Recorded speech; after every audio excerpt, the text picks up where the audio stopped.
thick fog is rising over the ocean as the sun is slowly sinking towards the horizon.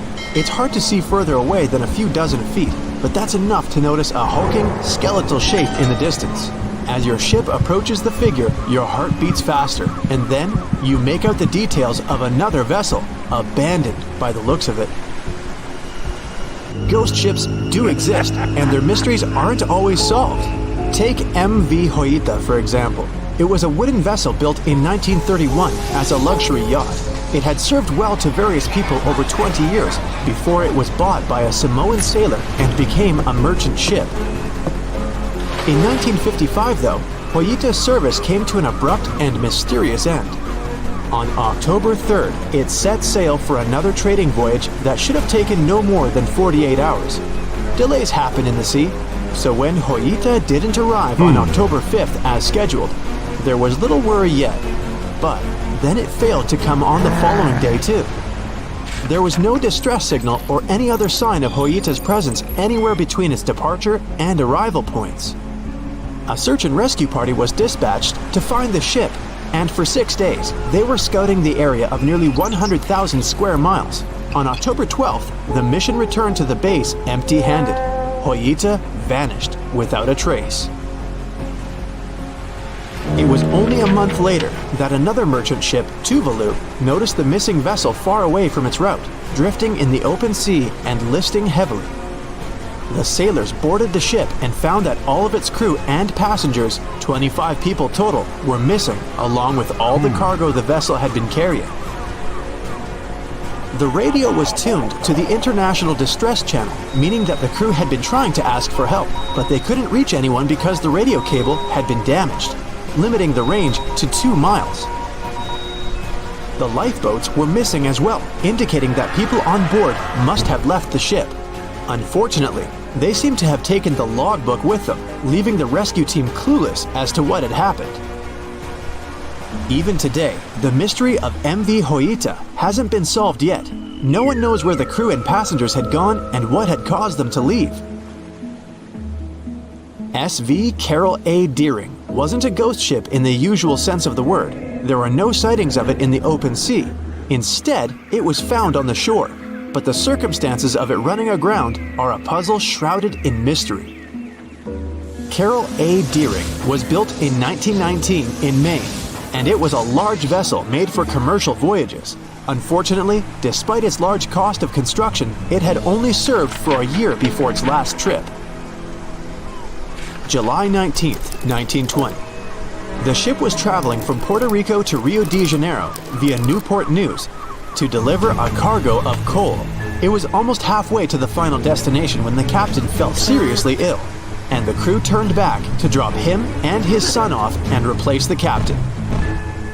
The voyage went without incident, but when it came to Barbados in December to resupply, there were strange moods among the crew. The first mate didn't seem to be happy with the new captain. No one paid much attention to it back then, when they probably should have. The last sighting of Carol A. Deering at sea was on January 28, 1921, when a lightship noticed it off the coast of North Carolina. There was some commotion on the quarterdeck of the ship, where the crew were normally not allowed. Then, another vessel sighted it, but there was already no one on the decks. On January 31st, the merchant ship was found hard aground in the Diamond Shoals, a site notorious for numerous shipwrecks that had been occupying there for centuries. When the search and rescue party boarded the ship, they found it abandoned, the log and personal belongings of the crew gone, along with the 2 lifeboats. There is still no answer to what happened on board of Carol A. Deering that January, although the most popular version was mutiny. Maybe we'll never find out the truth though. SS Bechimo is perhaps one of the most notable ghost ships in history. This large cargo steamer was built in 1914 in Sweden and plodded its way dutifully over 16 years, trading provisions for pelts with native tribes of Alaska and Canada. But then, on October 1st, 1931, Bechimo got caught in pack ice. At first, it seemed the crew would be able to wait it out and continue on their route because the ship broke free in a couple of days. But in less than a week, it became caught again, this time for good. In another week, a rescue party was sent to fetch 22 of the Bacismo's crew, while another 15 remained behind to wait through the winter if necessary and get the ship back. But a month later, after a powerful blizzard struck their camp, the sailors went out of their shelters only to find the ship gone. Luckily, a few days later, a native hunter told the Bacimo hadn't been lost yet. He'd seen it about 45 miles from where they had been stationed. They managed to track it down, but decided the ship wouldn't survive the winter. So they took the most valuable cargo from its hold and abandoned it. They were wrong though. SS Bacimo did survive that winter, and many more that followed. When the ice broke, it sailed away on its own, drifting listlessly along the shores of Canada and Alaska. There were numerous sightings of the ghost ship, sometimes adrift in the open sea, and at other times stuck in the pack ice again. People attempted to board and salvage it, but weather conditions or lack of equipment always prevented them. SS Bacimo was last sighted by native Alaskans in 1969, 38 years after its abandonment. What became of it later remains unknown. The story of SS Orang Medan is one of the most puzzling and harrowing ghost ship stories of the 20th century. No one even knows for sure if the ship even existed in the first place. It wasn't recorded in Lloyd's Shipping, the International Register of Ships, which makes it either a tall tale or a vessel that avoided being officially recognized for some shady reasons. In any case, the accounts as to what happened to the Medan vary. According to most reports, it was carrying some unknown cargo in the Indonesian waters when a distress call was received by another ship in the vicinity. The officer on duty heard an SOS message, but its contents are different depending on the accounts. The message did not repeat, and the crew of Medan didn't answer to any attempts to contact it back. The ship that received the distress call hurried to the rescue, but they only reached the vessel the following day, when it was already drifting and slightly listing. When the rescuers boarded the ship, they found that none of the crew had survived. However, one lifeboat was missing, which implied that there was at least one crew member who managed to escape. What happened to the rest of the people on board remains a mystery to this day. Still, there are no hard facts about this story, so we might never find out whether SS Orang Medan was actually a ship and not a thing of fiction. SV Zabrina was a 3-mast sailing barge built in 1873 for river trade ships in South America. She served for well over 4 decades, proving to be a sturdy and reliable ship. It was later transferred to Europe, where it continued serving its purpose well. But then, in October 1917, Zabrina set sail on a regular voyage only to be found ashore several days later. Mysteriously, although the ship was perfectly intact, the entire crew of 5 and the captain were gone. There is no direct evidence or hard facts as to what really happened that day. The most convincing theory is that the crew were washed away from the deck because of an underwater explosion. And then the ship sailed ahead without them. But the truth, as always, remains unknown. No matter what happens, don't stop! We almost got it! 2 treasure seekers are digging frozen ground in a cornfield at night. It's raining hard, lightning is flashing, but these 2 guys keep working. And now the shovel hits something solid. No way! A treasure chest! They start digging faster and find a piece of a ship's engine. What the? Far from the seas and lakes, somewhere under the fields of Kansas City, they found a giant sunken ship.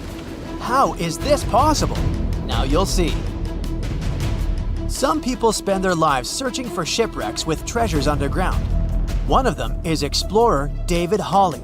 He's been looking for such ships far from the seas, rivers, and oceans for many years. He does this because he likes the feeling of adventure. The holds of these ships may contain chests of gold, antiques, and artifacts, and you can get a lot of money for them. David says you don't have to go into the ocean to find a sunken ship. They may be lying in your backyard. But why do ships end up buried underground among fields, farms, and plains? Let's find out using the example of steamboat Great White Arabia.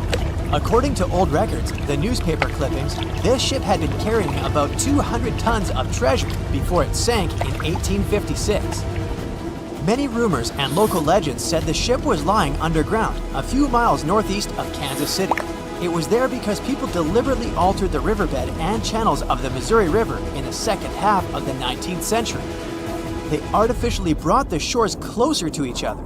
They narrowed the river to increase the flow's speed, so boats could sail much faster. In the 19th century, steamboats were the most popular means of transporting passengers and goods. Before railroads, they extended the western border across the Mississippi and Missouri rivers and brought supplies to people. That's why it was so important to increase the speed of their movement. So, on September 5, 1856, Arabia was sailing along such an estuary. It came across a snag sticking out of the water. A piece of log quickly flooded the ship. Fortunately, all passengers were evacuated. But the steamer and its precious cargo reached the silt bottom of the Missouri River in a few minutes. Several years had passed. Everyone forgot about the vessel. During this time, the course of the Missouri River had changed.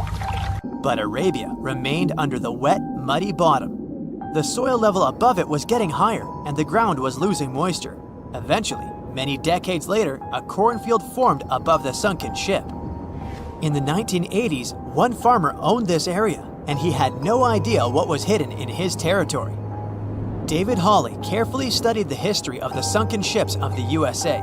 He knew that hundreds of steamers had gone underwater all over Missouri, but most of all, he was interested in Arabia, as there were rumors that it was filled with gold and other valuable things. The territory of cornfields in Kansas was vast, but David Hawley knew how to search properly. In 1987, he started working. First, together with his brother and father, they collected all the clippings from old newspapers they could find. They were looking not only for information about the steamer, but also for maps of the Missouri River. They tracked its historical changes, checked the dates, and identified a large area where the steamer sank. Next, they used electromagnetic testing and other geological stuff to study the soil and find the right place. They searched for differences in ground moisture and density. Then, they went through the territory with powerful metal detectors. And so, by the fall of 1988, they had determined the location of the steamer. Arabia was the size of a football field. This gigantic vessel lay 45 feet underground, 4 stories down. But before they started excavating, they had to ask the owner of the cornfield for permission. For the farmer, this news was a big surprise. He agreed, on the condition that the excavations would be completed by spring so that he could sow a new crop. Digging a giant ship in winter is much more difficult and expensive than at other times. It includes additional equipment, electricity, and heating costs. The team worked day and night. They financed the excavations out of their own pocket. Each invested more than $10,000 and took out a bank loan. Finally, they noticed the first details of the ship. The shovels hit the huge engine boilers and the deck. The goal had been achieved. Most of the cargo lying inside the sunken ships is covered with rust, shells, mud, and is badly damaged. The contents of Arabia were in excellent condition, considering that the ship had sunk 130 years prior. Unfortunately, they didn't find the chests of gold. Still, they got several tons of other valuable cargo, household items of people who lived in the middle of the 19th century. It was a time capsule. The ship was carrying supplies for hundreds and thousands of people, and all these things were perfectly preserved. For example, they could clearly see the brand stamp Goodyear Rubber Company on one rubber shoe. The longer the excavations continued, the more things David and his team found. In the barrels, they found plates from the 19th century. They were intact and usable. Also, there were clean clothes, thousands of pairs of shoes, harpoons, frying pans, and umbrellas. The ship was carrying cargo to supply about 16 small towns. Yes, it's not gold, but such artifacts are also precious. The contents of the ship could be worth millions. However, the crew wasn't going to sell these things. They made a museum on the site of a former fruit market in Kansas City. If you go there, you will immediately feel like you're in a department store of the 19th century. There are thousands of items in good condition. Even the matches here are dry enough to light up. It took David many years to present the entire collection from the steamship. He values each of the items and doesn't want to sell them. anyone can come here, pay for a ticket, and find themselves in the past. Who knows, maybe there's an old ship hidden in your backyard too. Geologists found an older vessel in the hot desert of Namibia in 2008. This ship sailed back in the days when pirates scared sailors on the seas, and now it's inside a dried-up lagoon. The ship sailed from Lisbon in 1533 and disappeared with the crew near a small diamond mining town. After almost 500 years, the hull had been badly damaged. Only the carcass of the ship remained, but the treasure hidden inside the vessel stayed intact. They carefully studied the boat for a long time, trying not to ruin anything. And then, 5 days later, they found a big old chest in the hold. Carefully opening it, they found gold coins there. Thus, the cost of the ship was estimated at about $10 million. The exact cause of the shipwreck is unknown, but experts believe the ship was destroyed by heavy cargo and bad weather. It went to the bottom of a lagoon that later became a desert. Some find an airplane in their backyard, others discover a ship, and one man found a passage to an ancient secret city in his house. This happened in Turkey in 1963. The owners of the building decided to make repairs. He went to his basement and knocked down the wall to turn this place into a living room. And so, behind one wall, he found a tunnel leading underground. The man thought it was some kind of a secret chamber. He went down there and realized it was something much more than that. It was an ancient city 18 floors deep. People built it in the years 780 to 1180 as a refuge from weather disasters and the invasion of enemies. This place also includes many underground tunnels that stretch for several miles in different directions. People could get to the town from different points using secret passages leading to these roads. The city can accommodate about 20,000 residents, livestock, and tons of food supplies. Archaeologists have also found a chapel, schools, stables, and public kitchens there.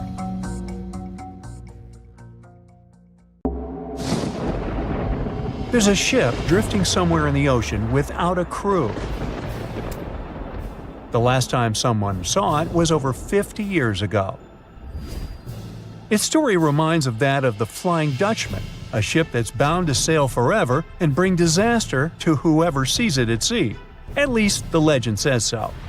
Unlike the Flying Dutchman, the SS Bay Chimo was definitely real and built for a German company in Hamburg and began as an ordinary cargo ship. It was trading supplies between Hamburg and Sweden in the Baltic Sea starting from 1914. It had a strong steam engine and a hull made of steel. A few years later, it became British property. Then, in the 1920s, a Canadian company purchased it for around $18,000, a huge amount of money back then. The new owner, the Hudson's Bay Company, was actively using the ship for several years. They would often send it on voyages from its home port in Scotland to Siberia, Alaska, the Yukon, and the Northwest Territories. It also passed through the Panama Canal and even the Suez Canal, with fur pelts for sale on board. Sometimes it would also transport passengers. It had completed 9 successful voyages before this strip of good luck came to an end. Starting from the 1930s, SS Bay Chimo would have trouble with ice and storms. When it first got trapped in ice in October of 1931, some of the crew managed to escape to Alaska. 15 of 22 sailors decided to stay with their vessel and try to save it. They had furs and other valuable cargo worth around $58,000 aboard. The company sent them supplies to survive the winter. They set camp near the ship out of the hatches, tarpaulins, and other materials, and offloaded the cargo. At the end of November, a blizzard rushed through the area, and it seemed like it had taken the ship with it. The ice platform had survived, but the ship broke free. Some of the crew members were sure it had sunk. But soon after, they heard from one of the locals who had spotted their ship around 45 miles away from their camp. The crew moved on with their lives, and the ship started its journey as a runaway vessel. People would spot SS Bay Chimo once a year or so, all the way until 1965. It was mostly spotted off the coast of Alaska. A man going to Nome with his sled dog, along with prospectors, explorers, and treasure hunters, all claimed to have seen SS Bay Chimo. Someone tried to board it and take it to port, but ended up stranded on it for days because of horrible weather. Others got luckier and managed to take a whaleboat, some furniture, and other valuables from the vessel. Those who got close to the ship saw that it was damaged and missing the propeller. Still, it stayed afloat without a crew for at least 38 years and became the longest sailing ghost ship in history. In 2006, the Alaskan authorities started a project to solve the mystery of this ghost ship of the Arctic and finally find SS Bechimo, either still above or below the water. So far, the project has not been a success. SS Bechimo remains one of the estimated 4,000 ships that have disappeared off Alaskan shores. If the legend of the 17th century isn't lying, this ghost ship could be sailing somewhere along the Flying Dutchman. It belonged to the Dutch East India Company. Its captain managed to do the impossible for that time and sailed from Holland to Indonesia in only 3 months. They said he was flying over the sea, and some evil tongues explained that he had made a deal with evil forces to achieve that. Once the ship was sailing back home, its captain and crew disappeared without a trace. There are many versions of what happened to it. One of the first ones said it had tried to enter port at the Cape of Good Hope, got in a terrible storm, and sank as there was no captain to save it. Another legend says the captain had refused to obey the skies to let the ship sink during the storm. A scary life form then struck the boat and the crew, and it was condemned to forever wander without rest. Many sailors claim to have spotted the Wandering Dutchman. The Duke of York, who was to become King of England, mentioned having seen it in Australian waters. Right after spotting the ship, the man who saw it first fell from the top of the mast and didn't survive. There were more encounters with this legendary ship up to the middle of the 20th century. Ships would nearly collide with it as the Flying Dutchman jumped out of the blue. Scientists have a more logical explanation for this mystery: Fata Morgana, not to be confused with Hakuna Matata. Now, when you're out at sea on a hot day and the air is all wavy, it feels like when you look at the road on a scorching summer day. That's because of something called atmospheric refraction. When light passes through different layers of air with different temperatures and densities, it bends and twists. Sometimes, under certain conditions, this bending of light can create really bizarre optical illusions over the ocean, like sightings of the Flying Dutchman. The Fata Morgana phenomenon can make distant objects appear distorted, stretched, or even lifted above the horizon. So you can see a ship far away, but because of the way the light is bending, it will look like it's floating above the water or even disappearing and reappearing. A Fata Morgana is most commonly seen in polar regions, especially over large sheets of ice that have a uniform low temperature. But you can see it anywhere, even in deserts and over lakes on hot days. The first stories about ghost ships go all the way back to ancient Greek and Roman mythology. One of the most famous ghost ships in history is the Mary Celeste. This brigantine was traveling from New York City to Genoa and was fully stocked with provisions, but missing a crew when it was discovered in the Atlantic Ocean in 1872. The crew's personal belongings were also there, completely undisturbed. The final entry in her log was made 10 days earlier. We still don't know what happened to its crew, and the ship has inspired many spooky stories and legends.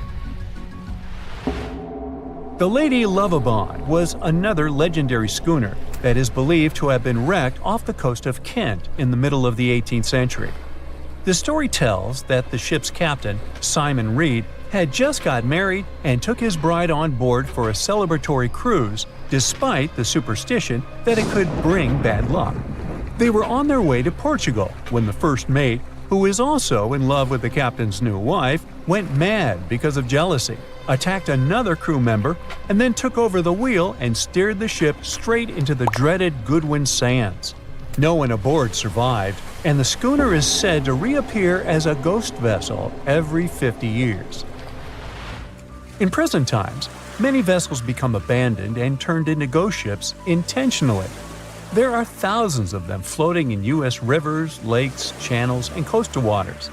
Some people lose their boats in storms and other extreme weather. Others have to abandon their boats because maintaining them can cost 10% of the boat's price. Plus, docking a vessel can add up to several $1,000s every year. Most boats have been made of fiberglass, so an owner can't just recycle them as scrap metal.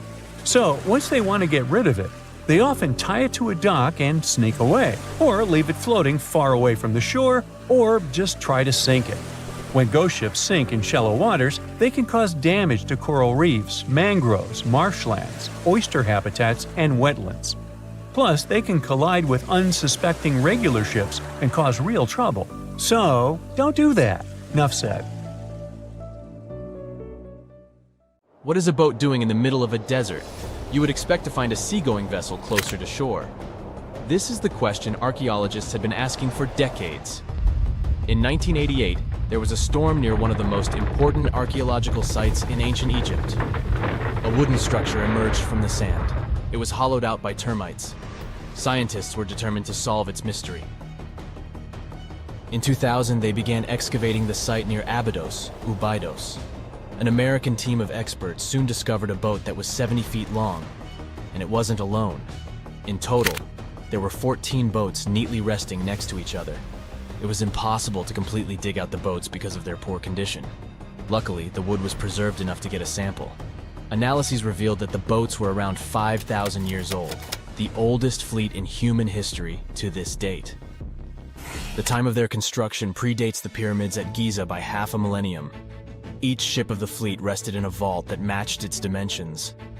The room was roughly a third of the size of a tennis court. It had mud brick walls that featured more than 120 drawings of boats. Ancient Egyptians incised them on whitewashed walls that were excellently preserved. Scientists have known about these mysterious chambers for well over a century. 1901, 1902. A British archaeologist, Arthur Weigel, stumbled upon a strange structure west of the River Nile. His team caught a glimpse of the interior walls. Sadly, a section of the roof collapsed, so they had to call off further exploration. Researchers abandoned the site, but its location remained on the maps. The boat's position first led scientists to think that they rested on a bank of the mighty Nile. But there was a problem with this theory. Today, the river flows almost 7 miles west of Abydos. Further studies of the surrounding terrain showed the Nile didn't change its course throughout history. Also, if the boats floated near a dock, they would be in unstable positions. The 14 vessels at Abydos were perfectly parallel to each other. There was only one conclusion possible. Someone had deliberately placed them like that. They must have gone through a lot of effort. Each boat had enough room for up to 30 rowers. These vessels could really float. They weren't models, but scholars still don't know if they actually sailed any body of water in ancient Egypt. This doesn't diminish the importance of the find. Previously, archaeologists found only small-scale models. In King Tut's tomb alone, there were 35 boat models. For a long time, these figurines were the only clues as to how ancient Egyptian vessels looked like. The boat's design confirms that they were the real deal. They are the earliest surviving examples of something called built boats. Ancient people constructed primitive vessels by hollowing out large tree trunks. The alternative was reed that was tied together to form a raft. The boats at Abydos had planks tied together. This was a major breakthrough in shipbuilding. During their lifetime, the boats must have seemed impressive. Timber was a valuable commodity at the time. There was no wood in the desert. Cedar had to be imported from Lebanon. The only person who could afford such luxury was the pharaoh. Studying the area around the ancient fleet provided more answers. Scientists discovered a mud brick structure where Egyptians worshipped the pharaoh. Its approximate date of construction matches that of the wooden boats. The same bricks out of which this building was made were used to encase the fleet. At the time of their construction, the rooms they were stored in had a ceiling. That's the section that archaeologists stumbled upon in the early 20th century. Just like mummies and coffins, these marvelous ships rested inside splendid vaults. The exterior of these rooms was also impressive. The outer walls originally had a plaster of white limestone. It reflected sunlight. In the desert sun, the structure housing the boats must have shone from miles away. Ancient Egyptian builders used the same technique to cover the pyramids 500 years later. Today, their surface looks jagged, but it wasn't always like this. When they were constructed, the pyramids had a top layer of fine white limestone. Their surface was smooth and it gleamed in the sunlight. Instead of stairs, the outer layer of the pyramids was more of a sleek ramp. Archaeologists were left with one final question. Which pharaoh owned the fleet? The answer lay just a mile from the site. This is where the tomb of a pharaoh from the 5th dynasty rested, King Senwosret III. Its time and style of construction matched the ones of the chambers with boats. The very end of his rule might explain how the boats ended up in the middle of the desert. The pharaoh probably passed away in northern Egypt. Then his body was transported down the Nile to Abydos in a marvelous procession of decorated boats. The vessels were later lowered to chambers near the final resting place of their owner. This had a symbolic meaning. In the ancient Egyptians' belief system, ships played a key role. Their supreme deity was Ra. He traveled through the sky during the day in the form of the sun. At nighttime, he sailed through the netherworld in a solar boat. The pharaoh identified himself with Ra. That's why he needed boats in the afterlife. That was the only way to regenerate himself. Just as the sun rises every day above the horizon. This belief existed for thousands of years. The more famous Pharaoh Khufu also had a ship. Scientists found it in 1954 next to his pyramid at Giza. It is some 4 centuries younger than the fleet at Abydos, but Khufu's ship was almost 2 times longer. The Great Pyramid of Giza and King Tut's tomb are some of the most famous archaeological finds in Egypt. But there are many more secrets hiding beneath the endless sands of the Sahara Desert. Recently, 2020, archaeologists found a lost city there. They have labeled it as the most important discovery since King Tut's tomb, 1922. The city of Aten is some 3,000 years old. Historians hope it will give them a unique insight into the everyday life of ancient Egyptians. The famous archaeologist and Egyptologist Zahi Hawass proclaimed the site a lost golden city. Aten sits some 300 miles south of Egypt's capital, Cairo. It is close to the famous Valley of the Kings. Archaeologists first found sections of mud brick walls that spread out in all directions. They discovered complete rooms with tools of everyday life inside. The research team unearthed a bakery, a residential neighborhood, and an administrative district. They all date back to the time when the Egyptian civilization was the wealthiest in its long history. They were also the first to make objects from iron. In 1911, scientists found a set of iron beads near a village in Lower Egypt, El Girza. These are the earliest known iron artifacts. The discovery is literally out of this world. Ancient people made them by beating into shape a piece of a meteorite. The 9 beads were once part of an ornate necklace. They are now blackened and corroded, which is perfectly normal for a piece of jewelry that is over 5,000 years old. They consist of an iron-nickel alloy. Researchers were impressed by the skill of ancient jewelers who processed the beads. Their craftsmanship is more impressive when you think that they didn't know the stellar origins of the material. The Great Pyramid of Giza also has a remarkable feature. An international research group investigated the electromagnetic response of the structure to radio waves. They found that the pyramid has the ability to concentrate electromagnetic energy inside it. This occurred inside its chambers as well as under the pyramid's base. It contains an underground, unfinished chamber. It seems that the electromagnetic response is connected with the properties of limestone, the Great Pyramid's main building material. The research results might have a practical application. The way solar cells and nanosensors function could be improved by this remarkable find.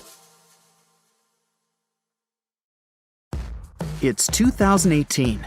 You get up early in the morning to go ashore and catch some fish. You come to the spot you were yesterday, throw the hook into the sea, and wait. The float is twitching. You've caught some fish, but hey, hello? Why aren't you doing anything? Right now, you don't care about the fish. You're looking at something in the distance. You open your mouth in surprise since you see a huge ship stuck on a shoal. It wasn't here yesterday, so it got here at night. Okay, it'll probably sail away sooner or later. You fish for a few more hours. During this time, you observe the ship and notice no movement there. Is it empty? Boats and the coastal service are sailing from the shore to the vessel. You decide to check it out too. You get in your old boat and go there. The mist descends to the water, making the ship look creepy. The colossal vessel is rusty and empty. But where is the whole crew? And how did it get there? The Coast Guard comes on board. They search the hold, the cabins, and the upper deck. There's someone's stuff, some remnants of food supplies, notebooks, and clothes.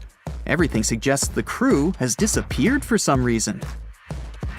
Fishers who noticed the vessel first didn't see anyone coming down from the board. No radio signals were sent to the port, and no one reported about the ship. It appeared here from nowhere. The only chance to get any information is to look at the number and name of the vessel. This is Sam Ratulangi, PB 1600.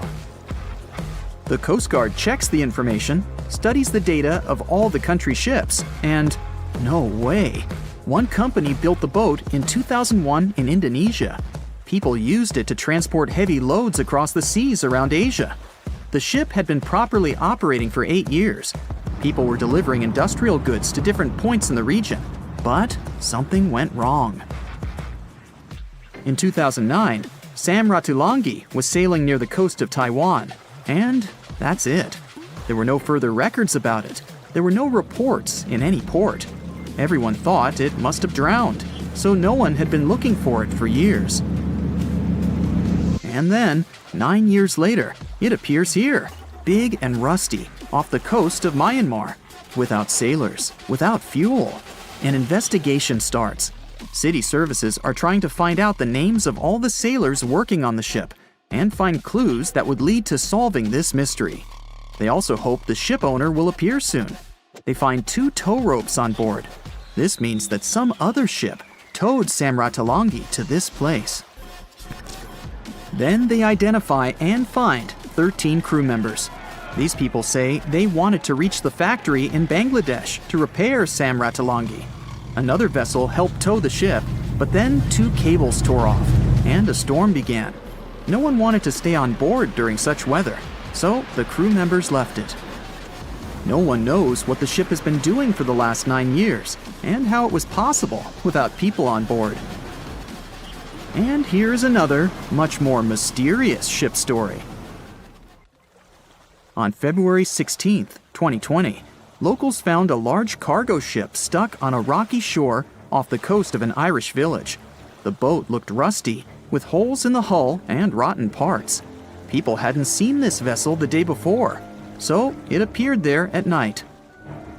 The last time people saw the Alta cargo ship was a few months earlier, thousands of miles off the coast of Ireland. That day, the Alta was sailing in the waters of the Atlantic Ocean. Another ship, the MS Protector, noticed it. MS Protector crew members tried to contact the ship, but received no response. The people on board realized that they were facing an empty vessel. And then, 5 months later, it appeared near the coast of Ireland. There are more questions than answers in this story, but we managed to find something out. In 2015, the Alta appeared and disappeared from the radar several times. Any ship has an internal tracking system, so people can track its route using satellites. But Alta crew members often disabled this system. Perhaps they were engaged in some illegal activity. Anyway, in 2017, the ship often sailed between the ports of Greek islands. Then, the tracking signal disappeared and appeared only 10 months later, off the coast of North Africa. During this time, the ship changed several flags. In September 2018, the Alta was southeast of Bermuda and headed for Haiti. Then, the crew started facing problems. First, the main engine failed right in the middle of the Atlantic Ocean. The ship began to drift. Several days passed, but the crew members weren't able to repair it. They began to run out of food and water supplies. The situation got even worse when they found out that a hurricane was approaching the place. Fortunately, they managed to contact the U.S. Coast Guard.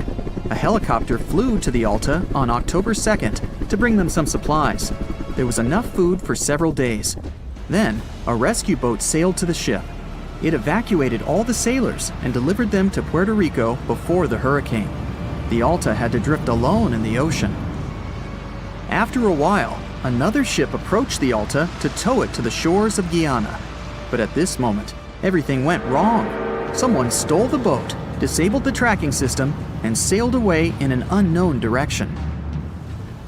After almost a year, the MS Protector found the empty Alta in the waters of the Atlantic Ocean. And then, 9 months later, the ship without a crew sailed to the shores of Ireland. How did it manage to travel across the Atlantic and get to the coast of Ireland? It's still a mystery. Maybe it was just luck. No one else saw the ship all this time. It was just covering huge distances, surviving storms. Who's the captain? What happened to the thieves? Who owns the ship now? One day, someone called the village administration and introduced themselves as the vessel owner. But that unknown person didn't provide any evidence. They found several barrels of oil on the ship, which they took away by helicopter. The Alta was rusting. Corrosion of metal could damage the environment. The vessel had no commercial value, yet it would have taken millions to get rid of it. There were 3 options for what to do: leave the ship where it was, tow it into the sea and let it sink, or disassemble it for scrap. But nature had its own plans. Storms and strong waves split the hull into 2 parts. The Alta was drifting without a crew in the waters of the Atlantic Ocean for about 2 years. But this is nothing compared to a ship that was traveling for 38 years. The record belongs to the SS Bechimo. It was a merchant vessel owned by some trading company. In 1931, the ship found itself on the ice off the coast of Alaska. Its movement slowed down. A thick layer of ice blocked the ship, and a strong storm only made the situation worse. The blizzard was so intense that the crew members couldn't see anything but a white veil in front of their eyes. Sailing any further was impossible. The team had to wait for the storm to end. They waited for a day, 2, 3 days. A week had passed, but the snowstorm was only getting stronger. Then, one day, it grew weaker. The crew members split into 2 teams. The first team went to the nearest city. The second group, along with the captain, stayed on board. They set up camp next to the ship and waited for the blizzard, which had started again, to end. There was 0 visibility. And finally, one day, the storm was over. Great! And now, wait a minute. But where is the ship? The SS Bechimo just disappeared during the blizzard. The captain was sure that the ship had sunk, so he left along with the crew. Then, a week later, they saw the vessel drifting near the area where they had lost it. The hull was damaged so severely that it was unsafe to sail on it. Repairing the ship would be pointless and expensive, so the captain decided to abandon it. He was sure that it would go underwater sooner or later, but it stayed afloat for the next few days, the next few months, and a few years. People had reported seeing it at various points along the coast of Alaska for 38 years. The last record of the SS Bechimo is dated 1969. Those who saw it claimed the ship was completely frozen, almost merged with the ice. Some people planned to start an expedition to find the ship, but all attempts were unsuccessful. The vessel is probably lying somewhere on the deep sea floor. Strange things occur in the cold waters of Antarctica.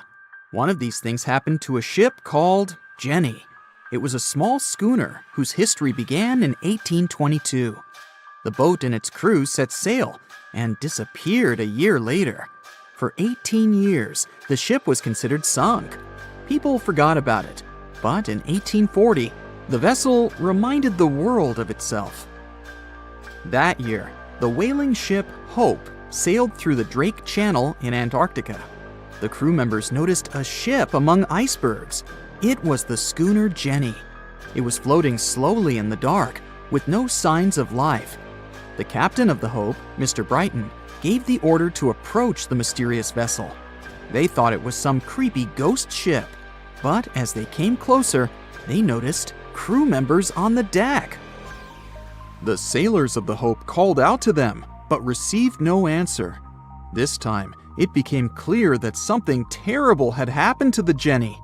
When Brighton boarded, he realized that the Jenny crew members weren't missing. They were here. Frozen people stood like statues. Brighton went down to the lower deck and found the captain. He was sitting frozen at the table, holding a pen. Brighton looked at the logbook. The last record was made on May 4th, 1823. The captain wrote that he was the only living member of the crew. They spent 71 days without food. It seemed that the ship got lost in the sea because its captain went off course or sailed into an iceberg, but no one knew for sure.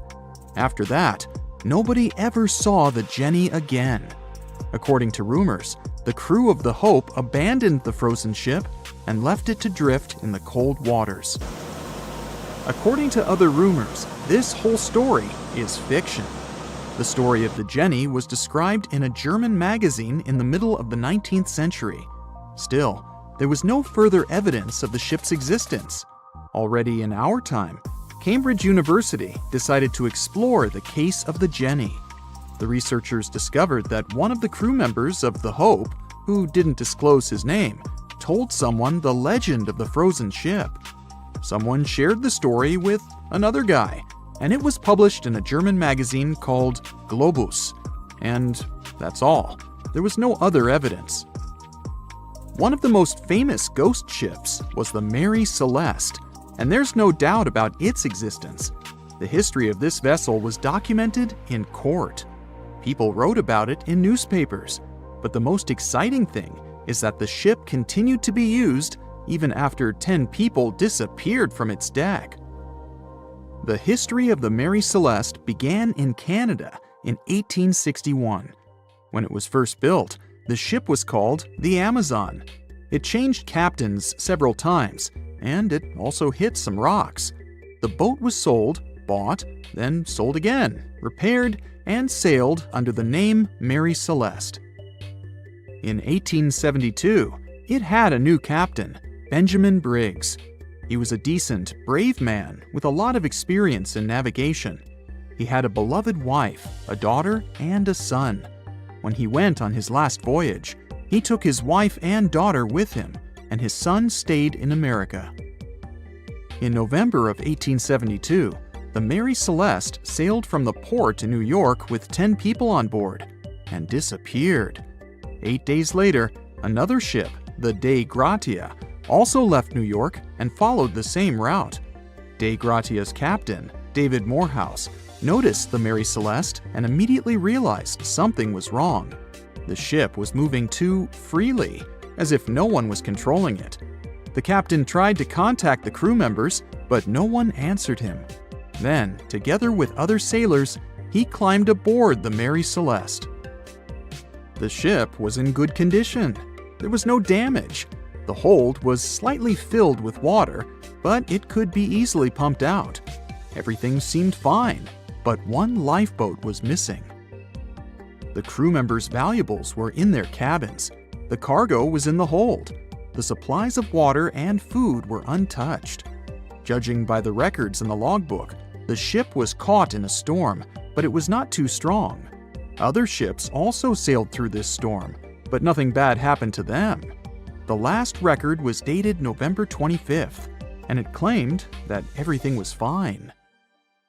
The sails of the Mary Celeste were slightly damaged, but perhaps it happened after the crew had disappeared. The whole ship was in excellent condition, but what made the people leave it? Part of the crew of the Dei Gratia stayed on board the Mary Celeste to bring it to dry land. Everything went well. They delivered the ship to the closest port. Next, the captain of the Dei Gratia appeared before the court and told about what had happened. However, the prosecutor and the judge didn't want to believe in the story of the Mary Celeste. They were sure the captain got rid of the ship's crew to get money for its cargo. According to the maritime laws of that time, if you found a ghost ship with valuable cargo, then a substantial part of this cargo belonged to you. So, many people thought that David Morehouse decided to earn some money. This version seemed to be more valid than the one about the mysterious disappearance of 10 people. Fortunately, no one accused the captain of committing a crime. They thanked him for his service and gave him a monetary reward. However, his reputation was damaged, which greatly affected his career, as many believed he attacked the crew of the Mary Celeste. But even after this terrible case, trial, and investigation, the story was not over. The Mary Celeste was still an expensive and efficient vessel. It sailed several times, but then one captain crashed it into the reefs to get insurance. The court revealed this deception and accused the captain of intentional property damage. The story of the Mary Celeste became famous all over the world. People began to build their theories, realistic and not. Someone believed the ship had sailed through the Bermuda Triangle, but this version was quickly refuted, as the route of the Mary Celeste passed thousands of miles away from the Bermuda region. Did the Kraken or another giant monster attack the ship? Nope. Since the boat was found in almost perfect condition, there were no signs of a struggle. One of the most popular versions was that the crew of the Mary Celeste stole some valuable cargo and sailed to Spain on the rescue boat. However, those who knew Captain Benjamin Briggs said he was a good, honest man. Besides, he had a son in New York, and Briggs would never leave him. A more thorough investigation revealed that a series of accidental circumstances could have caused the disappearance of the ship's crew. Before its last voyage, the vessel delivered coal. Perhaps the pump intended for pumping water got clogged with coal after that. And when the ship got into a storm, the hold filled with water and the pump broke. The captain couldn't understand the amount of water because numerous barrels in the cargo hold blocked the view. Benjamin Briggs assumed it was dangerous to stay on the ship during a storm, so he evacuated with the passengers on a lifeboat. Perhaps they were close to land and decided to sail there, but the storm intensified and overturned the boat. Also, one record in the log journal said that the chronometer was faulty. It was a device that helped to determine your location at sea using longitude. Briggs got lost and didn't know which way to sail. The storm was strong, and he couldn't determine whether the ship would sink. Perhaps Briggs decided to leave the ship in a rescue boat when he saw the coast of the Azores. The uniqueness of this ghost ship case is that, unlike many others, you can investigate it yourself. There's a lot of information about the Mary Celeste on the internet. There are documentaries and research articles. Perhaps you'll be able to notice something that others haven't seen and solve the mystery of the disappearance of 10 people. As an experienced sailor and the first man to ever sail non-stop on his own around North and South America, Matt Rutherford has seen a lot during his voyages. But what he saw in 2013 while sailing through the waters of the Atlantic with his colleague surely stands out. Some 800 miles off the coast of Bermuda, not far away from the famous Bermuda Triangle, they noticed a boat that seemed to be moving by itself. The sails weren't up and the motor wasn't running. The sailors decided to check if there was someone who needed their help aboard, so they moved closer to the mysterious ship. Once they got there, things only got weirder, as they realized there wasn't a living soul aboard. Rutherford started filming to document their discovery. The boat looked so awfully abandoned that they expected to find some pretty scary things in there. But it didn't stop Rutherford from searching the vessel. The boat, which turned out to be named Wolfhound, looked like an upscale one, probably costing hundreds of thousands of dollars. It was pretty weird to find it floating by itself in the middle of the ocean. It seemed like whoever abandoned it was leaving in a rush. There were clothes and other personal belongings all over the main cabin. Some parts of the ceiling had fallen and some drawers had popped open. The brave sailors decided to tow the ghost ship back to Bermuda. It wasn't easy because Wolfhound was bigger and heavier than their boat. After days at sea, the crew was running low on fuel and asked a passing freighter to stop and give them some gas. They kept pulling Wolfhound until the tow line got wrapped around the rudder and they realized they could get stranded in the Bermuda Triangle. So they had to abandon the ship. What really happened and how Wolfhound ended up in the middle of the ocean will probably remain a mystery. Rumor has it that it belonged to a member of the Royal Irish Yacht Club. The ship was going on its first voyage from Connecticut to Bermuda and then Antigua. It got in a terrible storm around 400 miles away from Delaware. The winds were so strong that the yacht suffered 2 knockdowns. A Greek cargo ship rescued the crew. They left the ship with an emergency beacon on.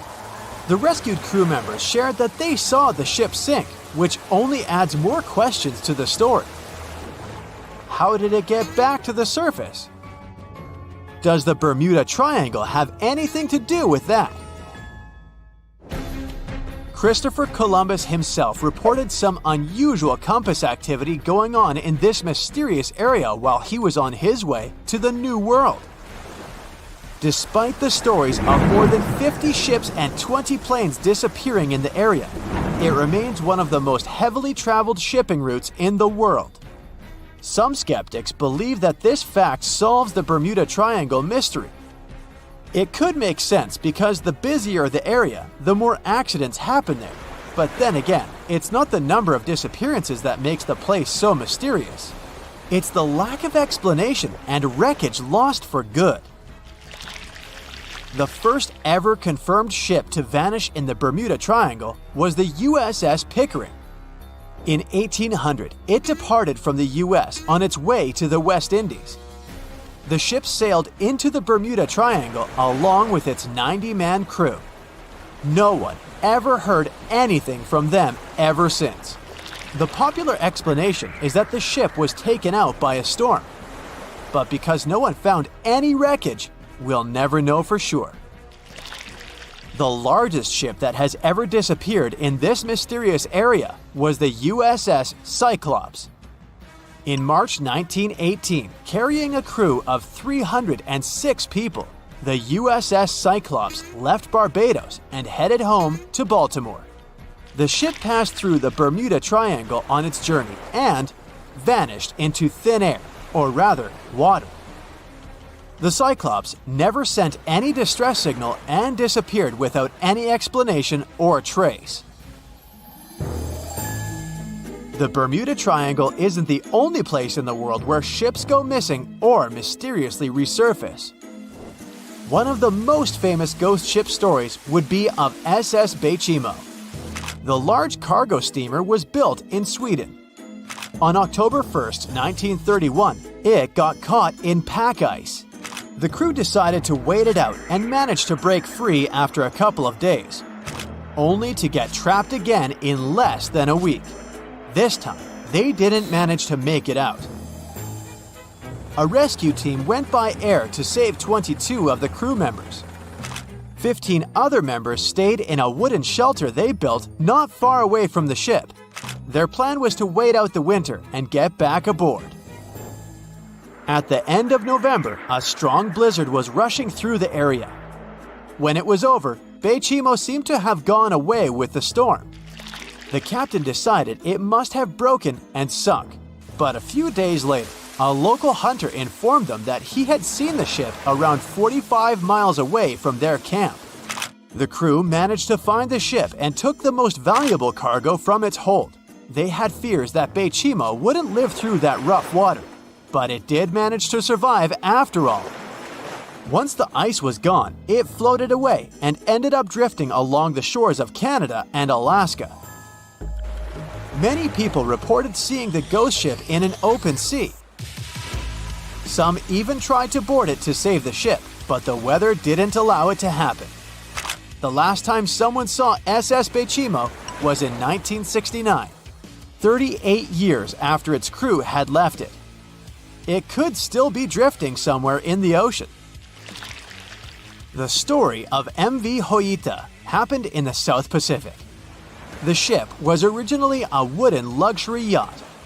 After serving for 20 years to various owners, it became a merchant ship. In 1959, it set on a trading voyage that was supposed to last around 2 days. When it didn't reach its destination on time, no one was worried at first as things happen in the open waters.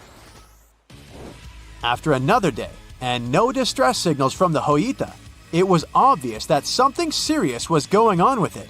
There were 25 people aboard, and their families wanted to find them. A search and rescue crew worked for 6 days looking for the ship, or at least its wreckage, in an area of nearly 100,000 square miles. That's 1.5 times as big as Florida. Sadly, the mission had come back with no results. It seemed like Hoita had disappeared without a trace. A month later, another merchant ship noticed Hoita drifting in the ocean, miles and miles away from its original route, and none of the crew members or passengers were on board. The cargo had also disappeared. The lifeboats were also gone, so the people must have escaped the ship hoping to save themselves. It turned out that the crew had been trying to get help as they tuned the radio to the International Distress Channel. But the damaged cable didn't let them send the signal any further than 2 miles. It also looked like when they were leaving the ship, the crew took the logbook with them, and we still don't know what exactly happened to Hoita.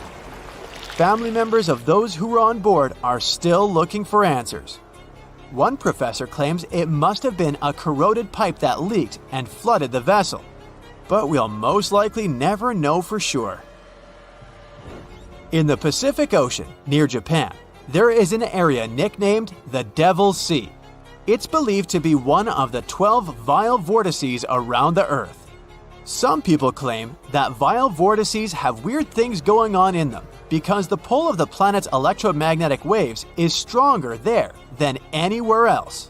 The most famous ship that disappeared in the area was a fishery patrol vessel in 1952.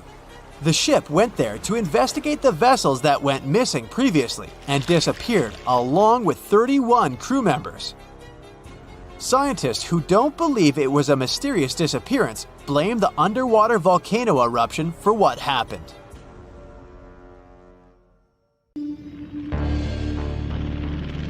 In 1945, 5 TBF Avenger aircraft took flight for a routine training exercise around the Bermuda Triangle.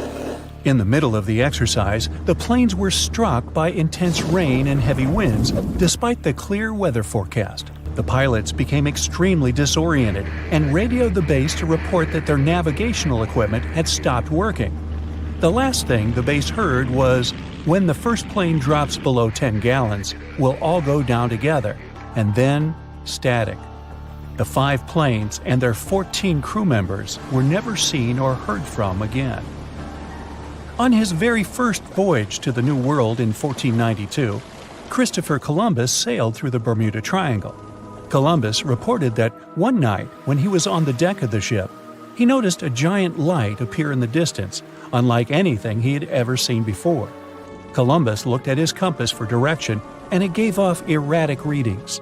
You might have noticed that the Bermuda Triangle doesn't appear on any world map.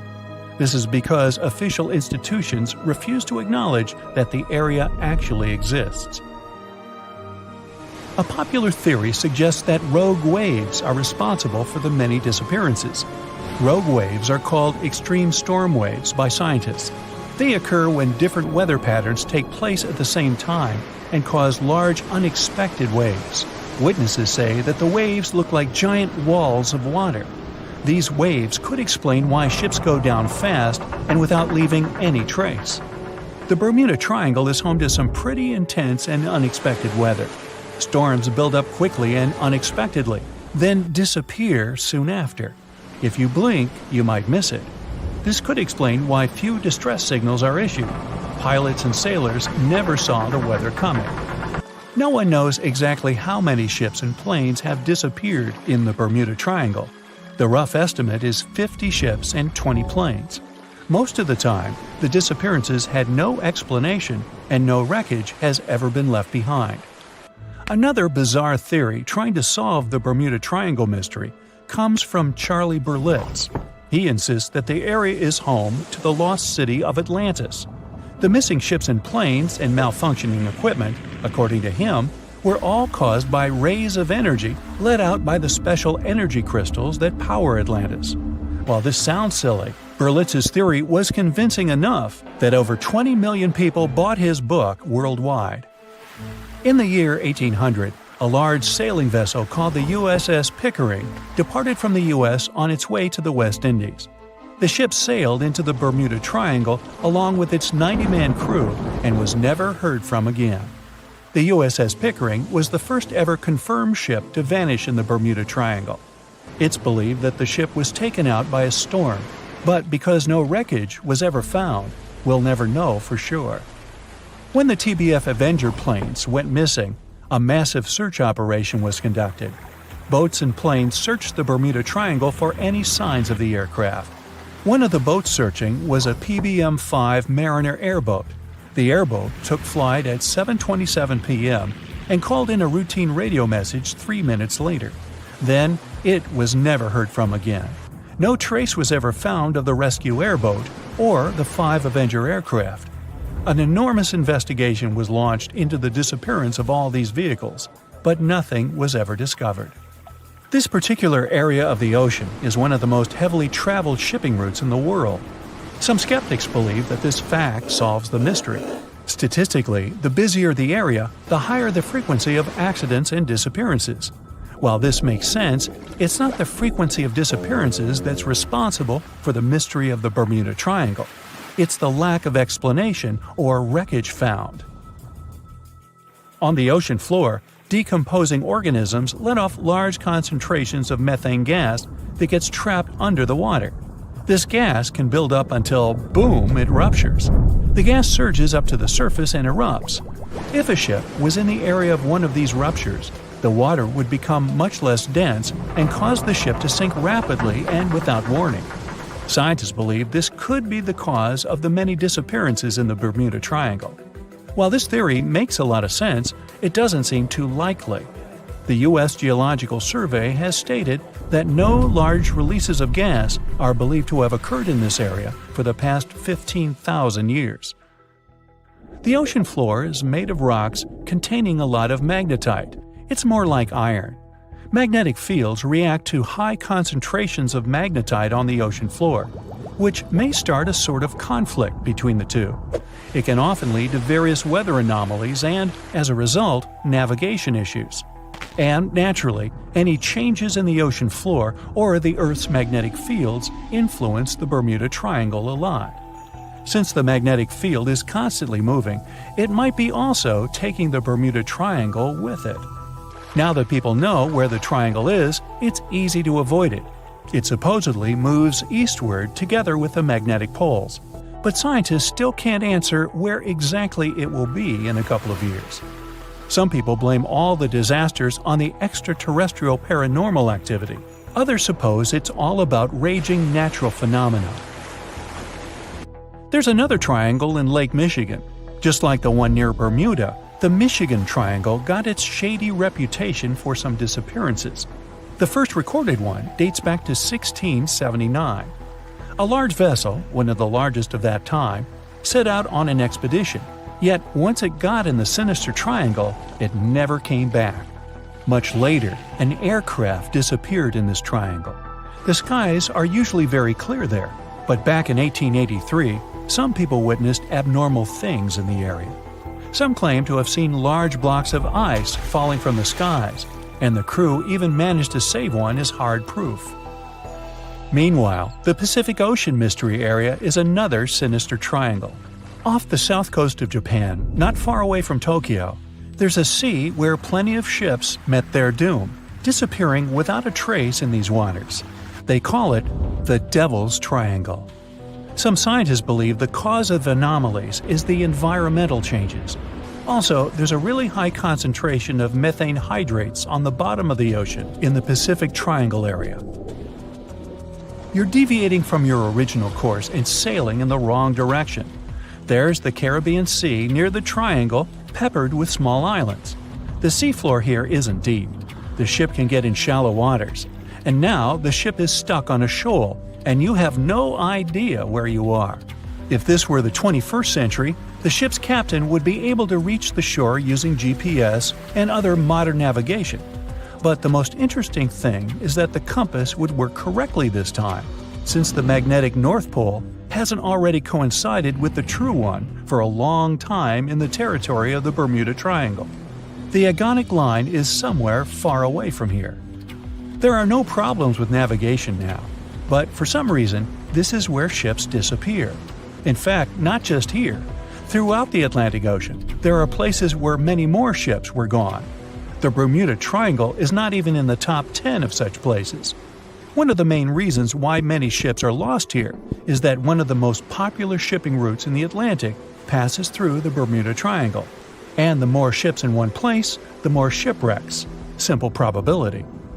Then, it just starts getting weird. Other theories say that there's a space-time rift in this region. Ships and planes fall into this rift and end up in the past or the future. But for some reason, there's not a single proof of this myth. There's no reason to think that the rift is hidden somewhere here. The base of an extraterrestrial civilization is located in the Bermuda Triangle. Visitors from other galaxies steal sea vessels along with the crew, so no one finds the wreckage of the ships. This is also a popular myth that has no scientific justification. The Kraken lives somewhere in the triangle. It's a huge squid that sinks ships and also is a legend that sailors tell each other. However, gigantic squids live in the depths of the ocean. They can grow to the size of half a train car, but no cases have ever been recorded where they sunk a large vessel. And in the area of the Bermuda Triangle, they have never ever been seen. People in the past didn't know about the existence of these creatures, so when they saw them for the first time, they described them as huge, terrible monsters. Giant squids are some of the most elusive creatures on Earth, and scientists had to use sonar equipment to find them. They don't like to leave the dark depths and are likely to be afraid of the sound of any ship. So, that should squash the squid as a suspect. They say nothing is ever lost, and it's true. Let's discover ships frozen in time. The first one is truly fascinating. Here, the Antikythera shipwreck. It's a Greek trading ship from the 1st century BCE. It's located on the east side of the Greek island of Antikythera and at the merging point of the Aegean and Mediterranean seas. Around 2,000 years later, in 1900, a group of Greek sponge divers discovered the wreck. They were going to Tunisia, yet they were forced to find shelter from a storm on a nearby island.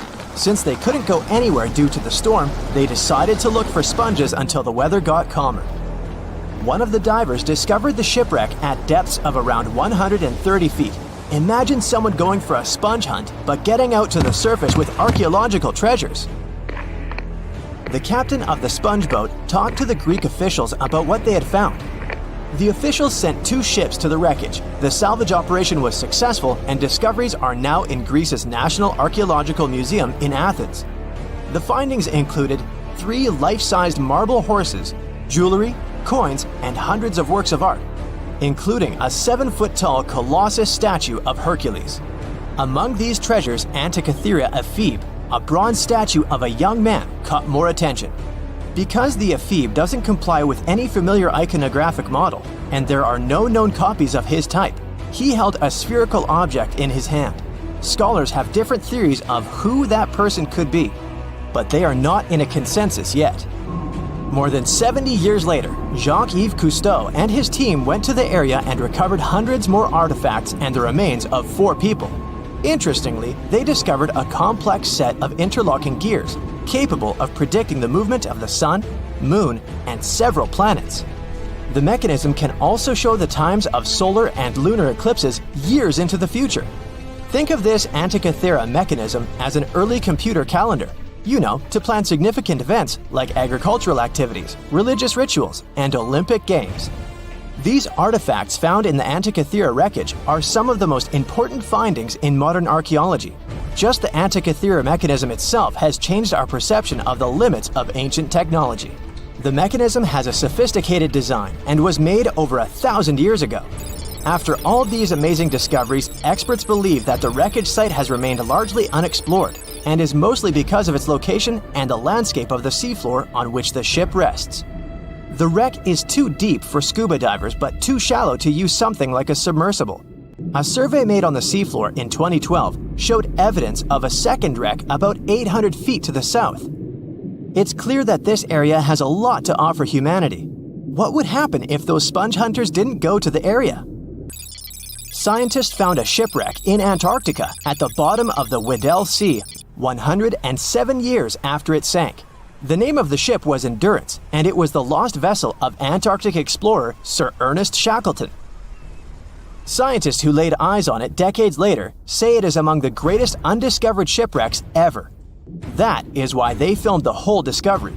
The video shows the remains of the Endurance and proves it is still in remarkable condition. It has been sitting in 10,000 feet of water for over a century, yet it looks like it sank very recently. So the story goes like this. The ship was crushed by ice and sank in 1915. Shackleton and his crewmates had to escape by themselves in small lifeboats. From then on, it was all about survival. Shackleton imagined to get his crew to safety, then the ship sank. Yes, this is a pretty impressive story, but why did scientists prize this ship? Firstly, Shackleton's Imperial Trans-Antarctic Expedition sailed to make the first land crossing of Antarctica. Yes, the crew was trapped in ice, but the intention was important. Secondly, it's about the challenge itself of finding the shipwreck. The Weddell Sea is almost always covered in thick sea ice. You know, the same ice that made the Endurance sink. Getting near the presumed sinking location is super hard, let alone being able to conduct research. Experts of the modern expedition team foresaw the time when the lowest extent of Antarctic sea ice would come using satellite images. They realized that the weather was in their favor to start an expedition. Dr. John Shears said that they have successfully completed the world's most difficult shipwreck search, fighting against constantly shifting sea ice, blizzards, and temperatures decreasing to -0.4 degrees Fahrenheit. Yeesh, I can't imagine the worst conditions in Antarctica if these conditions are in their favor. Lastly, look at this. It's timbers. They're very much intact. Plus, you can read the ship's name. It's still visible. Marine archaeologist Menson Bound says that this is the finest wooden shipwreck he has ever discovered. He has 50 years of career experience, so I believe the guy. So how come the wood is not rotten? Dr. Michelle Taylor, a deep-sea polar biologist, said that there has been little wood deterioration because the wood-munching animals are not in this forest-free region of Antarctica. Workers of a coal mine in East Serbia discovered 3 shipwrecks that had been there for at least 1,300 years. The largest shipwreck is an ancient Roman fleet. It's around 50 feet long with a flat bottom. It's estimated that the ship could carry a crew of 30 to 35 people. Looking at its hull, you can see the marks of repairs. Wow, this one had a lengthy career. You know, it gives us insight into more than 1,000 years ago. The 2 smaller vessels, on the other hand, match descriptions of boats used by Slavic groups to attack the Roman frontier. These 2 have been discovered under mud and clay in an ancient riverbed. Apparently, in those times, there was a Roman base in a place called Viminacium City. Interestingly, Viminacium was a provincial capital with an estimated 40,000 inhabitants in the 4th century CE. For comparison, it was even larger than Pompeii. The Kostelach coal mine is a center of hidden gems. Archaeologists had found evidence of ancient human and animal activity here before. For instance, in 2012, experts found bones of at least 5 woolly mammoths, which went extinct about 10,000 years ago. Canadian archaeologists found a ship 150 years after it went missing in the Canadian Arctic waters. This merchant ship is called HMS Investigator. It was purchased in 1848 to search for the explorer Sir John Franklin's ship that got lost in the Northwest Passage expedition. So, HMS Investigator left Britain in 1850 for this rescue operation. The expedition crew, captained by Robert McClure, sailed the Investigator into the water. He realized that he was in the final leg of the Northwest Passage, the sea route across North America. But before he could sail into the Beaufort Sea, the 122-ton ship itself got stuck in the thick ice. The crew spent the winter over the Prince of Wales Strait. The following summer, McClure tried again to sail to the end of the passage, but the ice blocked his way once more. Here, too, the crew was forced to leave the ship. He steered the crew into the Bay of Mercy. There, they were to remain until 1853 when the crew of the HMS Resolute rescued them. Imagine a crew of 60 people who had to spend 3 winters in the Arctic without even knowing if they would survive. Later on, the ship was found sitting upright in about 36 feet of water. It was in very good condition. Arctic water has prevented the outer deck of the vessel from deteriorating quickly. The outline of the ship and its timber can be clearly seen. Plus, archaeologists have uncovered artifacts on land left by the sailors. They had unloaded everything before abandoning the Investigator. 3 sailor graves and 1 British naval shipwreck had also been discovered in the area. I wonder what else they could find there.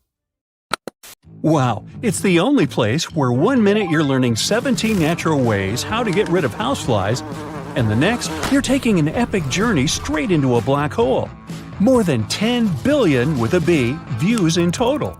That's 47 billion minutes watched, or more than 70,000 years. That's all the way back to the Ice Age. No, I wasn't around then. 40,000 videos, hundreds of topics, and most importantly you, a whole 44 million of you. Our viewers. We could populate an entire country if we wanted to. We'd like to continue helping you learn and giving you useful skill improvement tips. Got a thirst for knowledge? We've prepared 4 masterclasses on creating a 2D character animation from scratch, 10 hours of video lessons, practical tasks using professional software, and additional materials that you can use with your own projects. Get the full course now and create your own animated masterpiece. April 1912 marked one of the most terrible tragedies in the history of the world. The most unsinkable vessel, the pinnacle of engineering at that time, the huge Titanic, sank. On that dark, moonless night, the ship had many chances to save its passengers.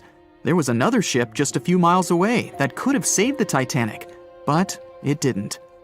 It wasn't a phantom ship, and it's not some legend or a theory. This is a documented reality. There are records and witnesses' statements confirming this. But why didn't this ship help? Let's find out what happened that night by looking at these events from 3 different points of view. Let's start with the Titanic version. 11:30 p.m. The moon hides behind black clouds. Visibility is bad. Everything is calm on the Titanic. Under the captain's guidance, the communications operator stays in touch with the mainland through the radio. At this moment, some stranger breaks into the frequency, interrupting the operator's communication. It's unclear what this strange man wants and what he's talking about. The operator doesn't try to figure it out. He shouts at the guy, demanding him to disconnect. The connection is interrupted.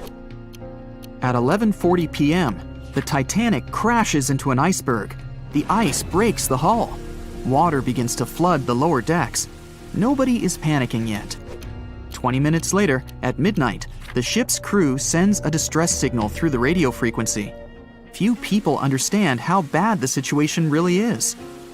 After 20 minutes, at 12:20 a.m., they start lowering lifeboats with passengers. At 12:25 a.m., they receive a response to the distress signal. This is RMS Carpathia. Their captain reports they're already sailing at maximum speed towards the Titanic. But the problem is that the crash site is 58 miles away. This means Carpathia will only be here in 4 hours.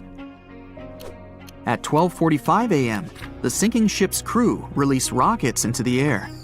These flares are one of the main reasons for the terrible fate of many passengers, but more on that later.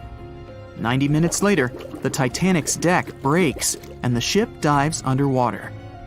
At 4:10 a.m., the Carpathia finally arrives at the shipwreck location.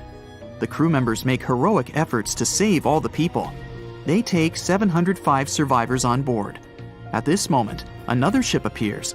It's SS Californian. The Carpathia sails towards the New York coast with all the people. The Californian floats in search of passengers and finds nothing but wreckage.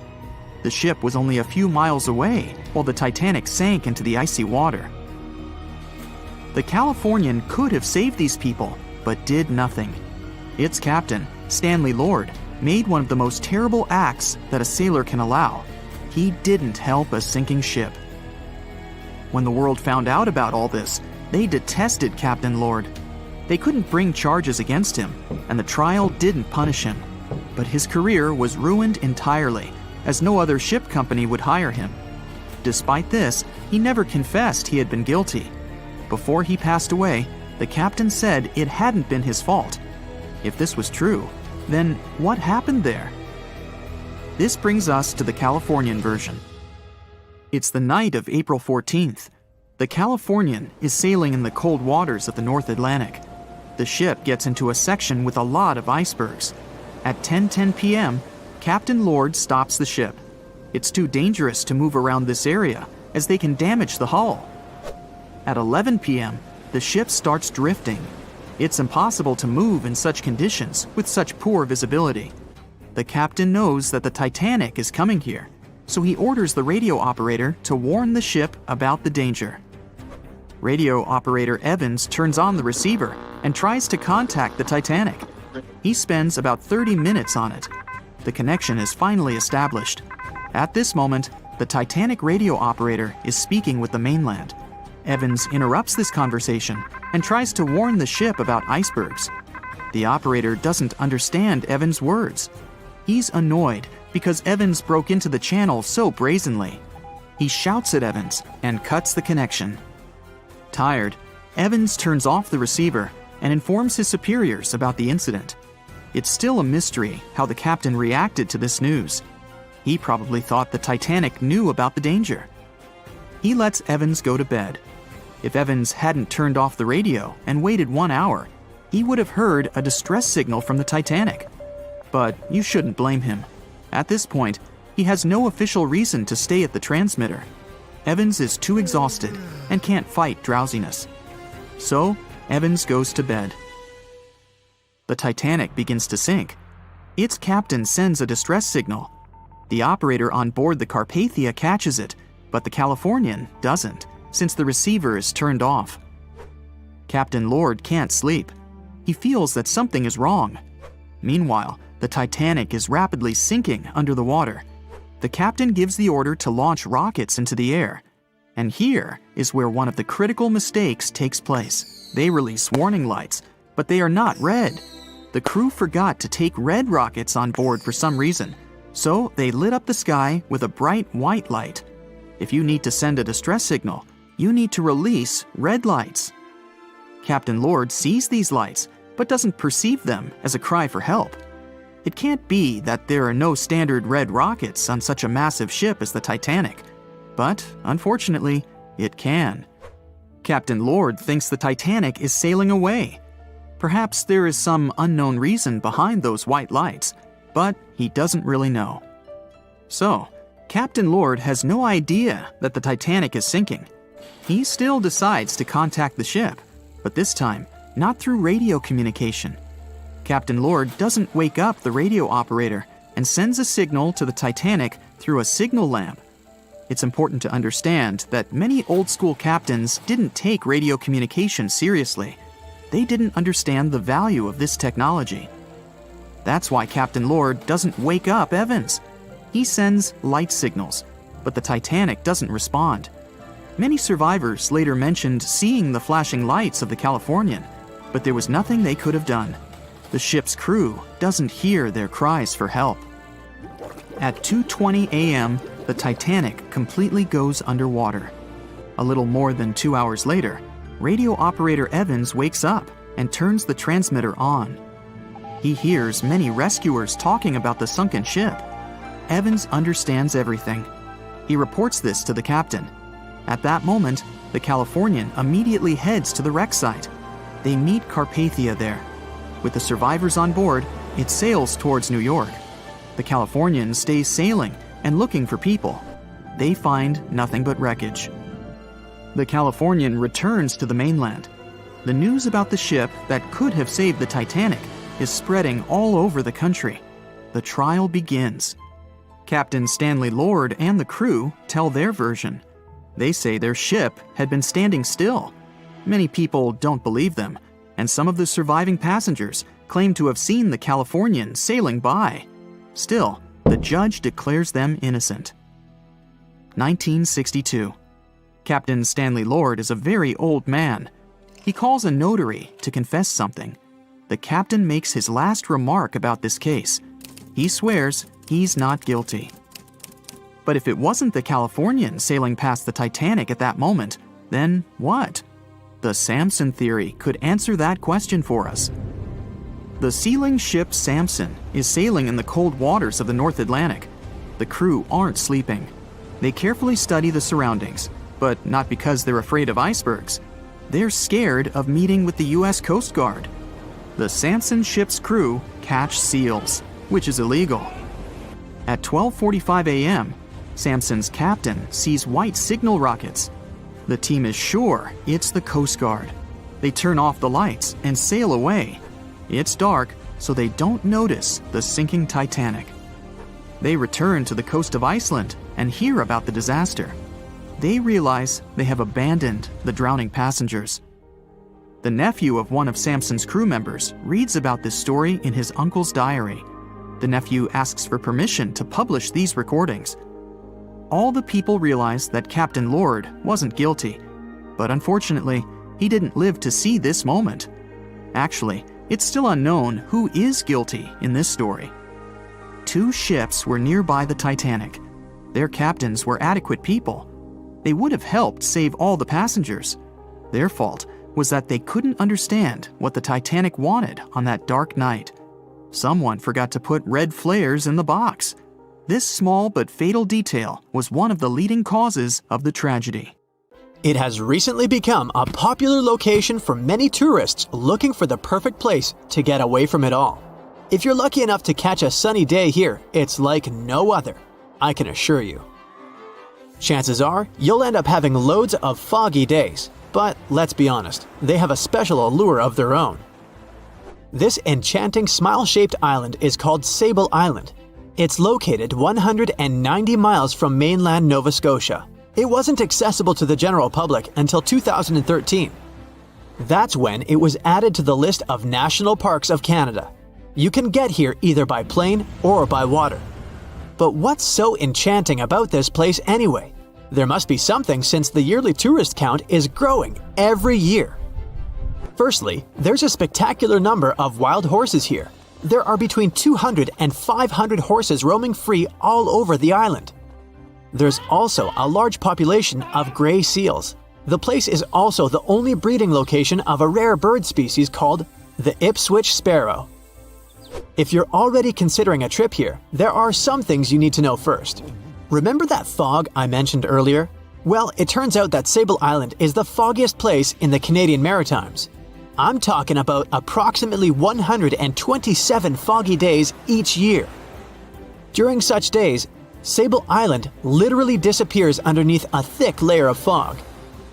You won't be able to explore the place on your own either. The local regulations state that visitors need to travel within a group, and they also need to keep a 197-foot distance from the wildlife they can encounter here.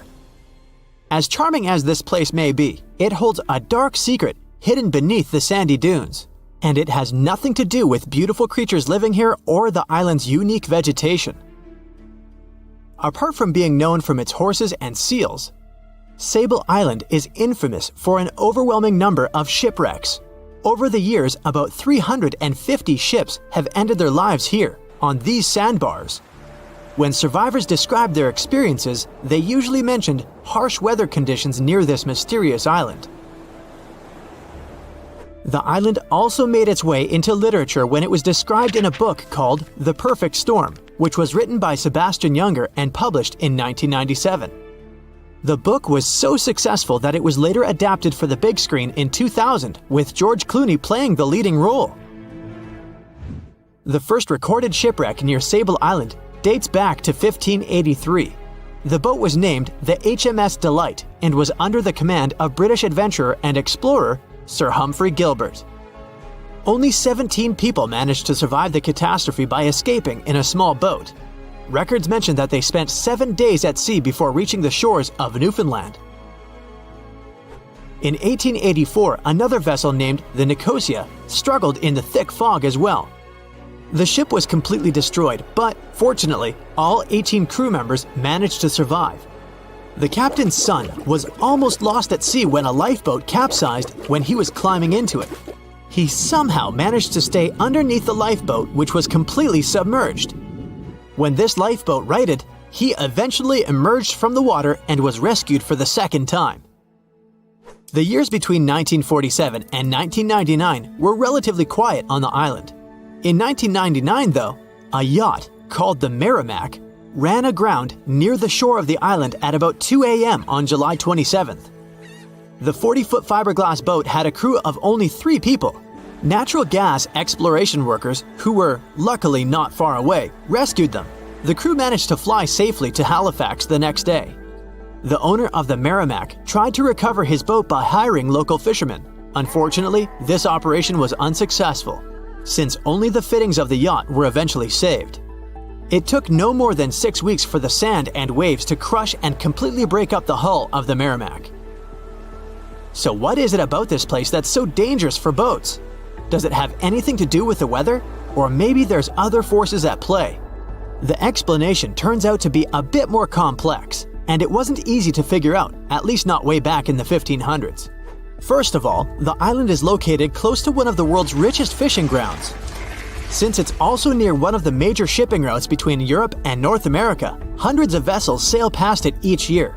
The likelihood of shipwreck increases when there are so many boats roaming around the area. Sable Island is also in the way of most of the storms that move up the Atlantic coast of North America. It's no surprise that boats often get hurtled straight onto the shores of this island. The weather has a lot to do with it too. During the summer season, the warm air from the Gulf Stream creates a dense fog as it merges with the cool air by the Labrador Current that passes by the island. Other currents don't help the matter. Sable Island is next to the meeting point of 3 major ocean currents: the Gulf Stream, the Labrador Current, and the Belle Isle Current. Since the 1950s, radars and other modern navigation tools have been used on commercial vessels as well. Up until then, the sextant was the main instrument used to figure out a ship's location. It doesn't mean that sextants weren't accurate, but this instrument couldn't work properly without a clear view of the sun or stars, which means it didn't help much in dense fog, such as the one surrounding Sable Island, or when it was cloudy. Often during bad weather, the captain of a ship navigated, relying on their experiences and intuition based on the ship's speed and direction. That's why most of the survivors in shipwrecks near Sable Island said that the captain had simply miscalculated the ship's position, crashing into Sable Island by accident. This dusty, sandy land is as unfriendly to ships as it is to trees. There's reportedly a single tree on the whole island, and it looks a lot more like a bush. It's actually a pine tree. And since the famous island horses don't see it as much of a food source, it somehow managed to survive. Reports say that the tree was planted back in the 1950s. Local authorities were trying to grow a forest on the island to make it a bit more welcoming. They've planted tens of thousands of trees over the years, more than 69,000 evergreens, 600 fruit trees, and about 55 pounds of pine seeds, along with other plants which could survive the conditions on the island. But they were no match for the extreme weather and sandy soil. Out of all those plants, just one pine tree is still alive. Thanks to its resistance, it has even become a symbol of Sable Island. Interestingly, for around 40 years, the island also had just one inhabitant. Can you imagine that? One person living on a remote island for so many decades? It's the story of a woman called Zoe Lucas. She chose to surround herself with the only residents on the island: the horses, the gray seals, and the many species of birds. An esteemed naturalist, she mentioned in an interview she gave back in 2017 that she was used to living on the island and that she never got lonely. To survive here, she had to put together an essentials kit. It included a notebook to take notes and a pair of binoculars to study the wildlife. You can safely assume she wasn't scared of the intimidating surroundings, since she decided to eventually call this place home. At first, Zoe wanted to set up camp on one end of the island, near some abandoned buildings. But eventually, she settled in a wooden house near a bunch of sand dunes. A Canadian institution called the Meteorological Service of Canada put together the simple construction back in the 1940s. Parks Canada operates the building these days. Zoe's work included gathering as much data on the local horse population as possible. It could help scientists better understand how they managed to adapt to the unfriendly environment. She also helped gather the debris that made it to the shore to help track pollution levels. Among all the rubbish that she collected, there was a refrigerator and a crate full of fresh peppers. Some other specialists eventually started working rotating shifts on Sable Island to offer the brave woman a little bit of company now and then. The year was 1854, and the SS Arctic the fastest passenger liner of its time, set out to cross the Atlantic. As it sailed through the misty veil, it slowly disappeared into the unknown. The Collins Line, an American shipping company, was started in 1818 and only began seriously trading in the transatlantic by 1835. Its steamships crossed the Atlantic from Liverpool to New York within just 10 days. Doesn't sound like a great speed today, I know, but back then, the same thing took other ships several weeks. Light on the water with their wooden hulls, powering through with a strong steam engine, those steamships were the favorite choice for many high-profile people. What could go wrong with such an advanced ship, they thought. This reminds me of some other ship everyone believed to be unsinkable. But anyway, back to the Collins Line. It grew to be a serious contender on transatlantic routes, with only one other competitor, the Cunard's Line. It was a British company also aiming to be the main force through the Arctic Passage. In 1835, the company received a new ship that traveled to Liverpool and came back to New York with the largest cargo ever at that time. From then, the Collins Line was steadily growing. It seemed like there would only be future successes for it.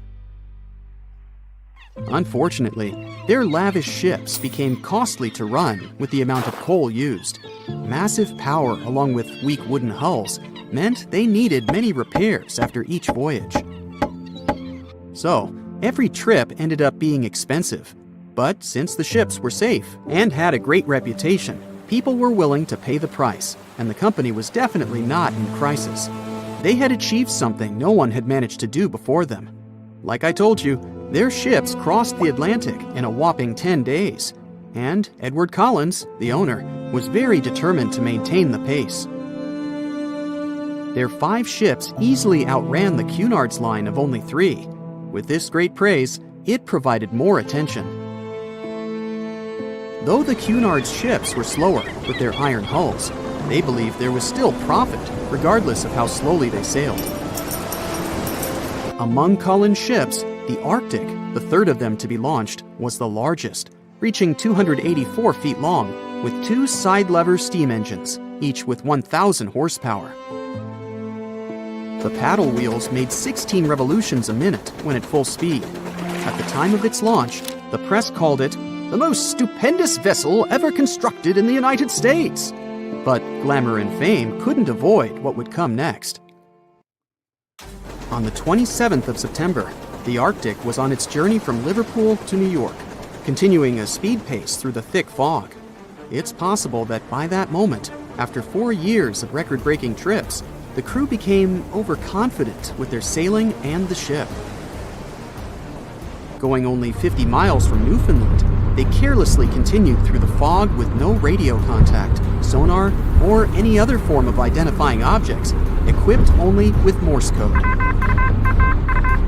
A smaller ship, the SS Vesta, which operated as a fishing vessel, often worked around Newfoundland. It was passing through the same path as the Arctic and crashed into its side.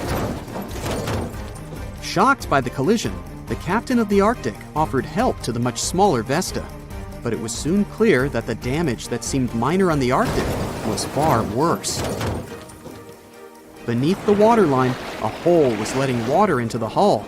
The cost of the much faster wooden hull now seemed less valuable. They steered toward land, trying to plug the holes, but they weren't doing so well, and the seawater continued to pour in, filling up higher and pushing the ship down. And finally, once the engine room was full, it put out the boilers, taking away the massive power the Arctic was once legendary for. They moved slowly until coming to a complete stop. The ship continued to sink, and the order was to abandon it.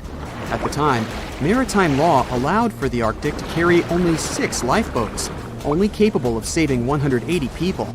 The crew and some of the passengers managed to push their way aboard and took most of the seats on those boats. Things were pretty wild, and everyone forgot about their manners, not letting the ladies and the youngest ones board first. It took 4 hours for the Arctic to sink. 150 crew and 250 passengers were on board. Those that weren't able to find a lifeboat made a desperate attempt to build their own rafts from parts of the ship.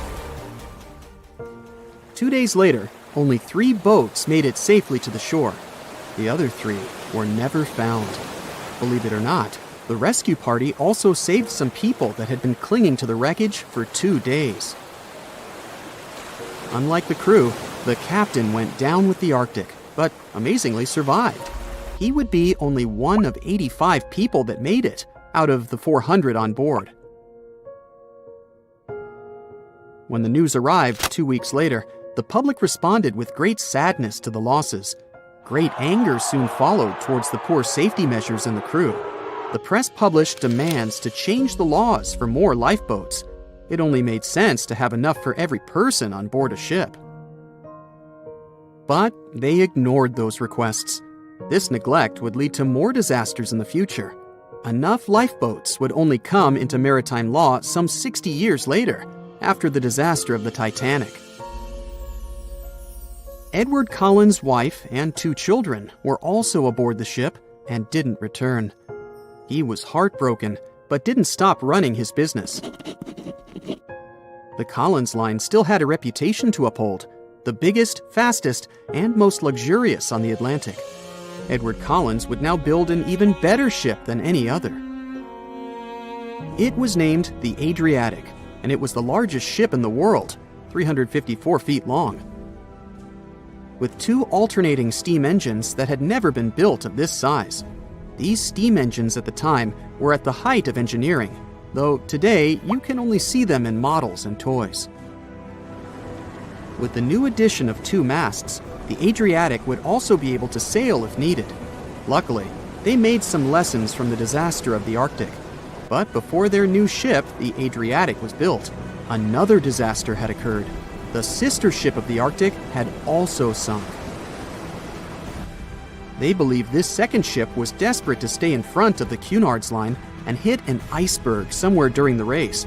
This weird contest took the lives of 141 people.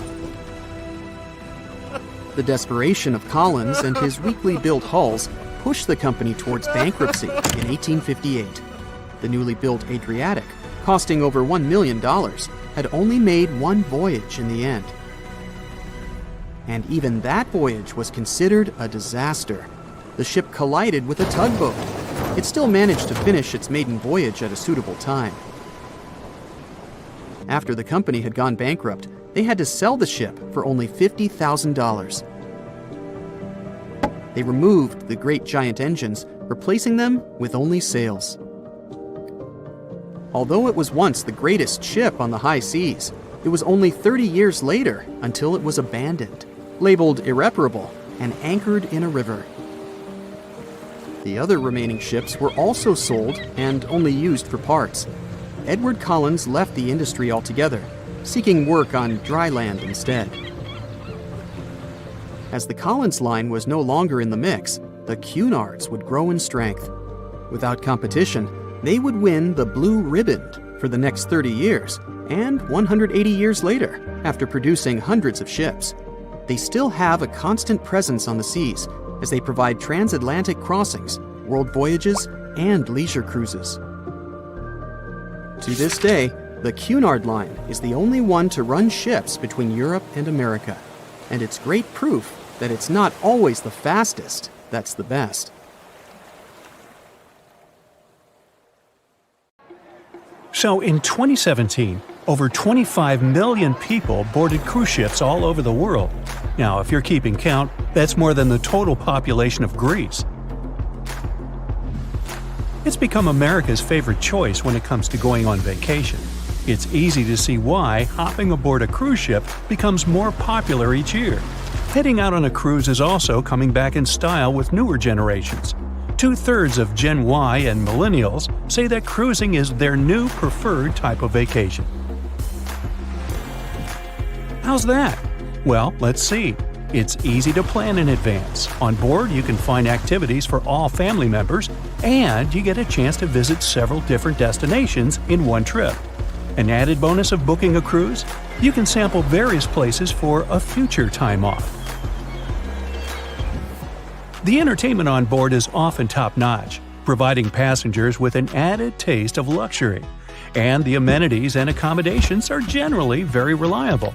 Not to mention that it gives tourists that feeling of actually getting away from everything that people strive for while out of the office. Royal Caribbean International is one of the largest cruise lines in the world, with just over 19% of the cruise market as of 2018. Its current fleet is divided into many different classes of ships, including the Voyager class, Radiance, and Quantum. The latest addition to the Royal Caribbean International's impressive fleet was built in 2018. Wonder of the Seas is now the largest cruise ship in the world. Since this spectacular liner has just had her maiden voyage in March 2022, let's look at some of the incredible perks it has to offer its passengers. For starters, the boat is so big that it had to be split into neighborhoods. Well, it figures since Wonder of the Seas can accommodate almost 7,000 passengers. Fond of New York? Well, no worries. Wonder of the Seas has a central park of its own, with an estimated 10,000 plants to check out. The ship's Central Park is a feature of all Oasis-class ships, being one of the so-called neighborhoods. Let's look at some other areas, shall we? Like this boardwalk, a place that includes an arcade, a candy store, and a sports bar. It's best suited for long walks. There's a pool and sports zone on Wonder of the Sea. These areas feature the ship's numerous pools and hot tubs. There are many activities to check out on the sports court. Then there's the Royal Promenade, or Promenade if you prefer. That's the main road on Wonder of the Seas, with bars, lounges, and places to grab a cup of coffee, or a luxurious latte. The entertainment neighborhood is the focal point for leisure activities on the ship. Here, guests can find a comedy club, an ice skating rink, and even a theater. The spa and fitness area is a tranquil zone with a huge array of treatments available. The fitness center is free of charge, by the way, so there's no excuse for guests to skip a leg day. An extra 8th zone was added to Wonder of the Seas. It's called the Suite Neighborhood. This is an exclusive area designed for guests staying in the suites. Oh, now I get it. It's located at the top of the ship. Guests here have designated staff members called Royal Genies. Yeah, if you rub a lamp in your suite, they appear. Nah, not really. The genies are similar to butlers. They can cater to just a few cabins. Of course, the cruise line wants to divert other guests from asking these crew members various questions and taking their time. That's why the genies don't wear name tags in public areas. As for its itinerary, Wonder of the Seas was initially supposed to be homeported in China, but Royal Caribbean decided to move the liner to the United States. In March 2022, the ship started its journey with 7-night Eastern and Western Caribbean itineraries. In May 2022, Wonder of the Seas is scheduled for a trip to Europe, with Western Mediterranean cruises from Barcelona and Rome planned for its guests. Passengers will also be able to visit Palma de Mallorca, Spain, and Capri, Italy. When the summer season is over, Wonder of the Seas is scheduled to return to Florida to offer year-round sailing starting November 2022. And by the way, there is no truth to the rumor that a special cruise only for highly allergic and hay fever sufferers will be called the Wonder of the Sneeze. Nope, not at all. Now, it's hard to imagine a ship so massive that can accommodate so many amenities on board. For example, the Titanic was the largest ship of its time, measuring 882 feet in length. And Wonder of the Seas is not only 1,188 feet long, it's also 36% taller and 34% wider. Speaking of lifeboats, which I am about to, Titanic had a mere 20 lifeboats on board, which was tragically not enough to fit all the passengers after the ship hit the iceberg. But Wonder of the Seas has an even smaller number of lifeboats, 18 to be precise. Sounds weird and dangerous? Well, not really, given that each of these lifeboats can accommodate up to 370 people. It means that all the passengers and crew members, an estimated 8,000 people if fully booked, are going to be safe in case of an emergency. If we could somehow have a race between the two ships, well, Titanic was in fact the faster ship out of the two, beating Wonder of the Seas by 1 knot per hour. Cruise ship passengers today are more interested in the experience rather than the speed of the boat itself. That's why how fast a ship can travel is not an extremely important aspect nowadays. In terms of costs, Titanic cost around $7.5 million at the time of its construction. It's the equivalent of about $200 million today. How about Wonder of the Seas? Well, it cost a staggering $1.35 billion to build, making it 6 times more expensive than the Titanic. How about we compare ticket prices? Well, in this case, the least expensive ticket on Titanic was £7. It's about $1,000 today.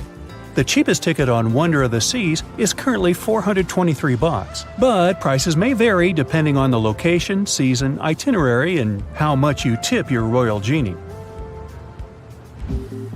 And I know you were going to ask, how about icebergs? Well, Titanic steamed in the frigid North Atlantic, where you had to be on the lookout for those.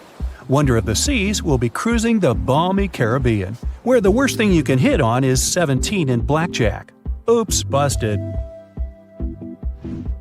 Anyway, set side by side with its other sisters from the Royal Caribbean Fleet, Wonder of the Seas is equally as impressive. The company's earliest ships could host about 2,500 people. This included passengers and the staff. Such ships were Splendor of the Seas, Legend of the Seas, and the smallest of them all, Thumbelina of the Seas. No, wait, that should be Empress of the Seas. Oops, my bad. The largest ships in the company's fleet can now house about 9,000 people altogether.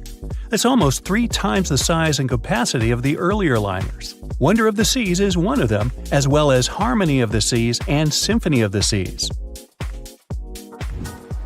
Are you seeing a pattern here? Yep, if you ever encounter a ship with Of the Seas in its name, it's safe to assume it belongs to Royal Caribbean. But if it's a can of tuna, it might actually be Chicken of the Sea. Hey, I like tuna.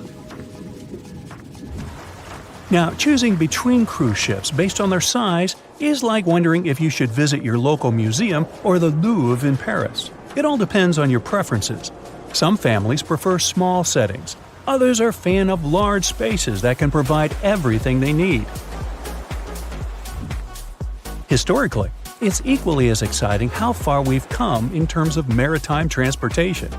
The SS Royal William, for example, was the first boat to ever make a transatlantic voyage almost entirely steam-powered in 1833. And it was a mere 160 feet long and could house roughly 155 passengers. And if the seas were calm, then they were housed less roughly. Similarly, the first modern megaship in the world was the MS Sovereign of the Seas. Launched in 1987, it was only 888 feet long and could carry a little under 3,000 passengers. Size and capacity are not the single improvements added to newer cruise ships out there. Recent technological developments in artificial intelligence and facial recognition have allowed cruise operators to ensure faster, smoother boarding for passengers. If, in the past, it took from 60 to 90 minutes for all passengers to board a ship, nowadays, cruise ship operators manage to get people comfortably settled in less than 15 minutes. Now, I'm sure you're already eager to book a ticket, but let's look into some of the more interesting activities you can try on board Wonder of the Seas. This way, you'll know what you're getting yourself into. All Royal Caribbean ships have loads of artworks available for their guests to enjoy. But Wonder of the Seas goes above and beyond, even featuring statues of astronauts in key locations around the ship. You'll find the first astronaut looking through the glass at the promenade, while a second one is busy rock climbing at the boardwalk. The third and last astronaut is more of a movie fan. This statue can be found near the movie screen sitting area. Going astronaut sightseeing is proving to be quite the experience among guests. In the areas with no access to sunlight, Wonder of the Seas features virtual balconies. In case of bad weather, guests can still have a feeling of the outdoors, but without having to hide from wind or rain. Teenagers have a place of their own reserved on the ship. There's a special club with a private hot tub, selfie area, games, and comfortable seating. The inside part of this club features a vending machine, an interesting collection of literature, and tables for foosball. Well, sign me up. Ships and planes disappearing without a trace. Passengers never seen or heard from again. Reports of strange lights in the sky. No, these aren't scenes from an upcoming Hollywood blockbuster, but some of the strange occurrences reported for over a century in an area ominously dubbed the Graveyard of Lake Ontario, also referred to as Canada's Bermuda Triangle, or the Marysburg Vortex. It stretches across a portion of Lake Ontario from Kingston to Prince Edward County in Canada, and down to Oswego, New York in the US. The tales about this area can be as chilling as the frigid lake water on which they took place.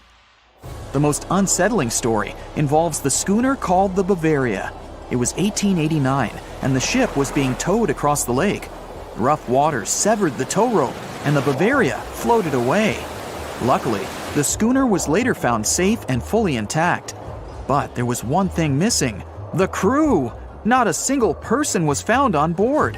What makes the story even more bizarre is that the dinner table was set, a loaf of bread was discovered, freshly baked, and the captain's money and his papers were fully accounted for. There was even a pet canary happily chirping away as if nothing was amiss. What happened to the crew? We may never know. And this was not a unique incident. Just over a decade later, in 1900, 3 ships, the Annie Minnis, the Picton, and the Acacia, were sailing across the lake.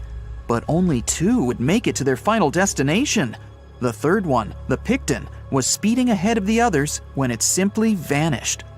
According to a cook on the Annie Minnis, "We were well out into the lake and making good time when all of a sudden we saw the Picton's topsails coming off, and then her lower sails settled, and then, while we stood and watched, the Picton just disappeared." It's possible that the ship sank, as there was some wreckage later seen in the water, but the ship itself was never found, and none of its crew ever located. A few weeks later, a bottle with a note inside was discovered in Sackett's Harbor, New York. The note was from Captain Sidley of the Picton. "Have lashed Vesey to me with heaving line, so that we will be found together." Vesey was the captain's 12-year-old son. The note creates more questions than answers. If the witnesses were correct, the ship's disappearance was quite quick. When did Captain Sidley know he was in danger? Why not signal for help if he had any warning? And when did he have time to write a note, bottle it, and tie himself to his son? It truly is a mystery. And it was not just ships that ran afoul of the strange forces in the area. Planes also struggled to make it through in one piece. In 1975, Ron Scott flew out from the Picton Airport in his Cessna 172. As he entered the Marysburg Vortex, his plane banked to the side. For several seconds, he was unable to right the plane, but once he did, the same force banked him to the other side. Again, he was stuck there for a few seconds, unable to control his plane. A skilled pilot, he had never experienced anything like it before. He was certainly luckier than Royal Canadian Air Force pilot Barry Allen Newman. Newman was at the same spot back in 1952, when he lost control of his jet and crashed into the lake. To this day, his body has not been found. In total, over 270 ships and at least 40 planes have met a tragic end in this area. And adding to the mystery, sometimes people report a series of bright lights or orbs, or a dark ship hovering in the sky. These are even harder to explain. Witnesses willing to report them are adamant they are true. Sid Wells said he watched a strange shape like a multifaceted diamond slowly spinning in the sky, and then it just disappeared. Others claim to have seen it too.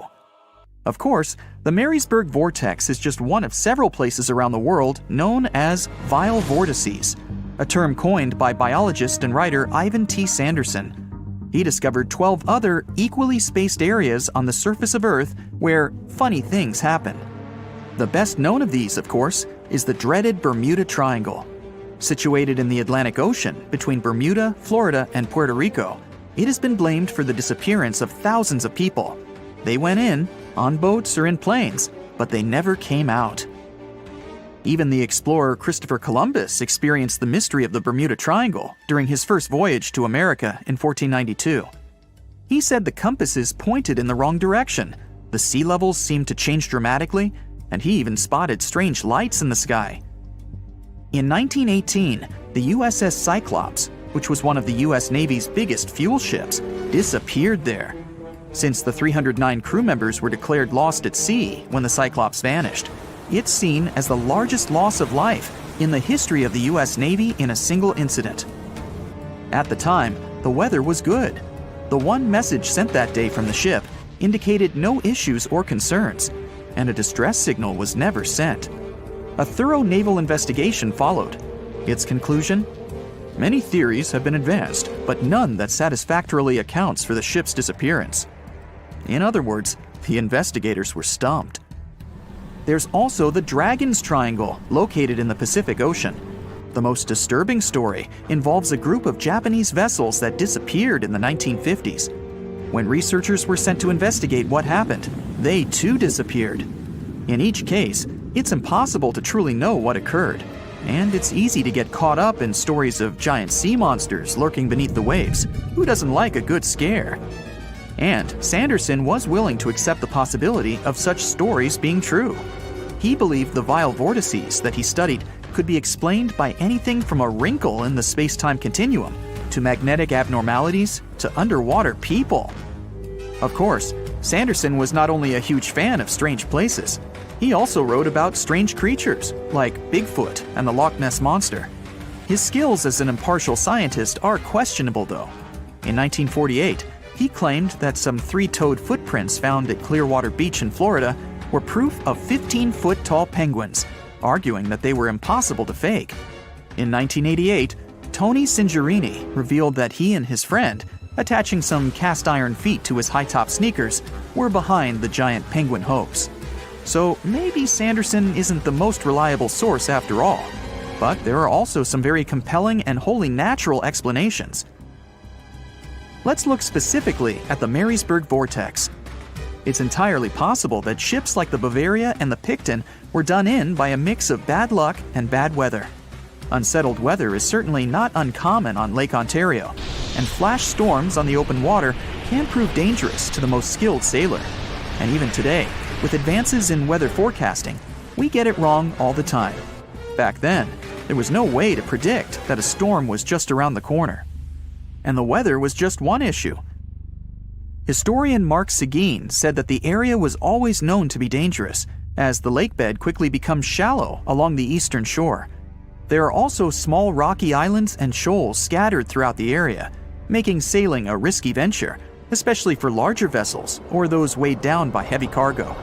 By the mid-20th century, modern weather forecasting and improved shipbuilding alleviated most of the hazards of the Great Lakes shipping, resulting in fewer losses. The last major shipwreck in any of the Great Lakes was that of the SS Edmund Fitzgerald, which sank off the coast of Lake Superior in 1975, with 29 crew members going down with it.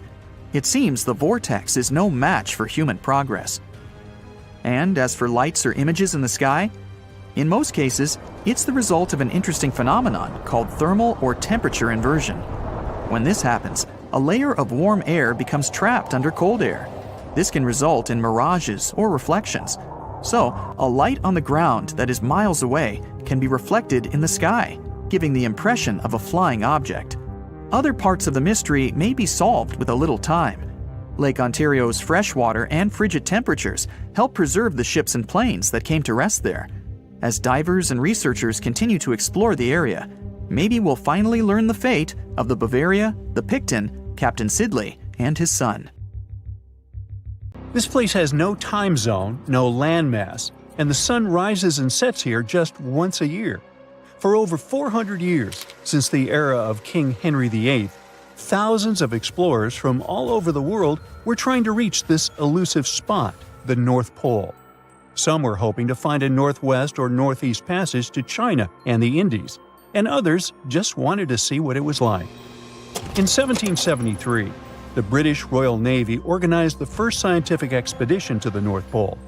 Constantine Phipps volunteered to lead the mission. It was difficult for the two ships to move through thick ice, and they had to be towed using smaller boats. At some point, Phipps was ready to leave the ships as they saw a completely frozen sea. But in the end, they broke free from the ice and escaped into the open sea to return home without reaching the goal. In 1882, American explorer James Booth Lockwood managed to get closer to the goal than anyone else. By that time, at least 750 people in 42 expeditions had lost their lives trying to make it to the pole. On the 7th of September, 1909, the New York Times came out with a sensational front page. Peary discovers the North Pole after 8 trials in 23 years. Robert E. Peary, an American explorer, claimed to have reached the North Pole in April of the same year. But communication back then was slower than now, so the message had only reached New York by September. A week before the famous headline, the New York Herald had published its own front-page sensation. The North Pole is discovered by Dr. Frederick A. Cook. Cook, another American explorer, had vanished into the Arctic for over a year and had everyone convinced he reached the pole in April 1908, a whole year before Peary. It was tricky to provide evidence any of them had actually reached the goal back then. Their goal was constantly moving on sea ice, unlike the South Pole on steady land, so they couldn't just leave a flag or some other proof there. A travel diary full of details of the journey, including daily distances, the position of the stars, and the like, would probably do as evidence. But neither Cook nor Peary were able to provide any of this backup information. So each of them started a campaign to prove they were honest and trustworthy. Peary was mentioned as the North Pole discoverer until 1988. That's when the National Geographic Society revisited the evidence and found that his records really didn't prove his claim. Cook's claim was neither proven nor disproven. Australian-born British explorer Sir Hubert Wilkins went on his first expedition to the North Pole in 1913. That's when he got the idea to reach the goal by submarine. In 1931, he borrowed a special submarine named O-12 from the U.S. Navy. The future mission had 2 goals: to do scientific experiments while floating on ice and moving underwater, and to reach the North Pole by traveling beneath the ice. They planned to study the weather, take temperature measurements, and collect water samples from both the surface and the sea floor. The submarine Sir Hubert used was brought to a shipyard in New Jersey to be modified. They added the latest scientific equipment and changed the outside so the submarine could travel under the ice. On March 16th, the submarine left the shipyard to start its journey to the Brooklyn Navy Yard in New York. But even before leaving the Delaware River, they faced delays. A snowstorm forced them to stop at the Philadelphia Navy Yard, and they had to stop again to get more fuel. When the submarine was entering New York Harbor, a crew member who was just 27 years old fell overboard and drowned. The submarine was officially renamed Nautilus, and the grandson of Jules Verne, the author of 20,000 Leagues Under the Sea, which inspired the new name, was there to see it. Before starting their journey, the crew tested the Nautilus in different spots off the New England coast. They faced criticism and were already 2 months behind schedule, so they decided to head straight to England. During their trip across the Atlantic, they sailed into severe storms. On the 13th of June, the starboard engine broke down. Then, the port engine failed because it was overused. While crossing the Atlantic, Sir Hubert Wilkins kept radioing the submarine's position back to the United States. After both engines failed, they sent out an SOS. On June 15th, the USS Wyoming, a huge ship on a training cruise with naval students, reached the Nautilus. The Wyoming towed the broken submarine to Queenstown, Ireland, and then it was taken to Davenport, England for repairs. They had to wait for spare parts from the United States, which caused more delays. Once the Nautilus was fixed, they headed to Bergen, Norway, to meet the submarine science officers and get more equipment. One of the most important additions in Bergen was a diving chamber, which allowed them to lower scientific tools into the water through a special hatch. On August 5th, the Nautilus finally left Bergen and headed north to find ice floes. They had lots of delays because of mechanical problems and storms. One storm even made the submarine tilt at crazy angles. Finally, on August 19th, they saw the first ice floe. For a few days, they followed the ice's edge, looking for a good spot to dive. 3 days later, they tried to dive under the ice, but discovered that the submarine's diving rudders were missing. One diver went overboard to check and saw that someone must have broken off the rudders on purpose. This made Wilkins think that someone on the crew had sabotaged the submarine because they didn't trust the mission. Even without the rudders, Wilkins still wanted to do some of his scientific experiments.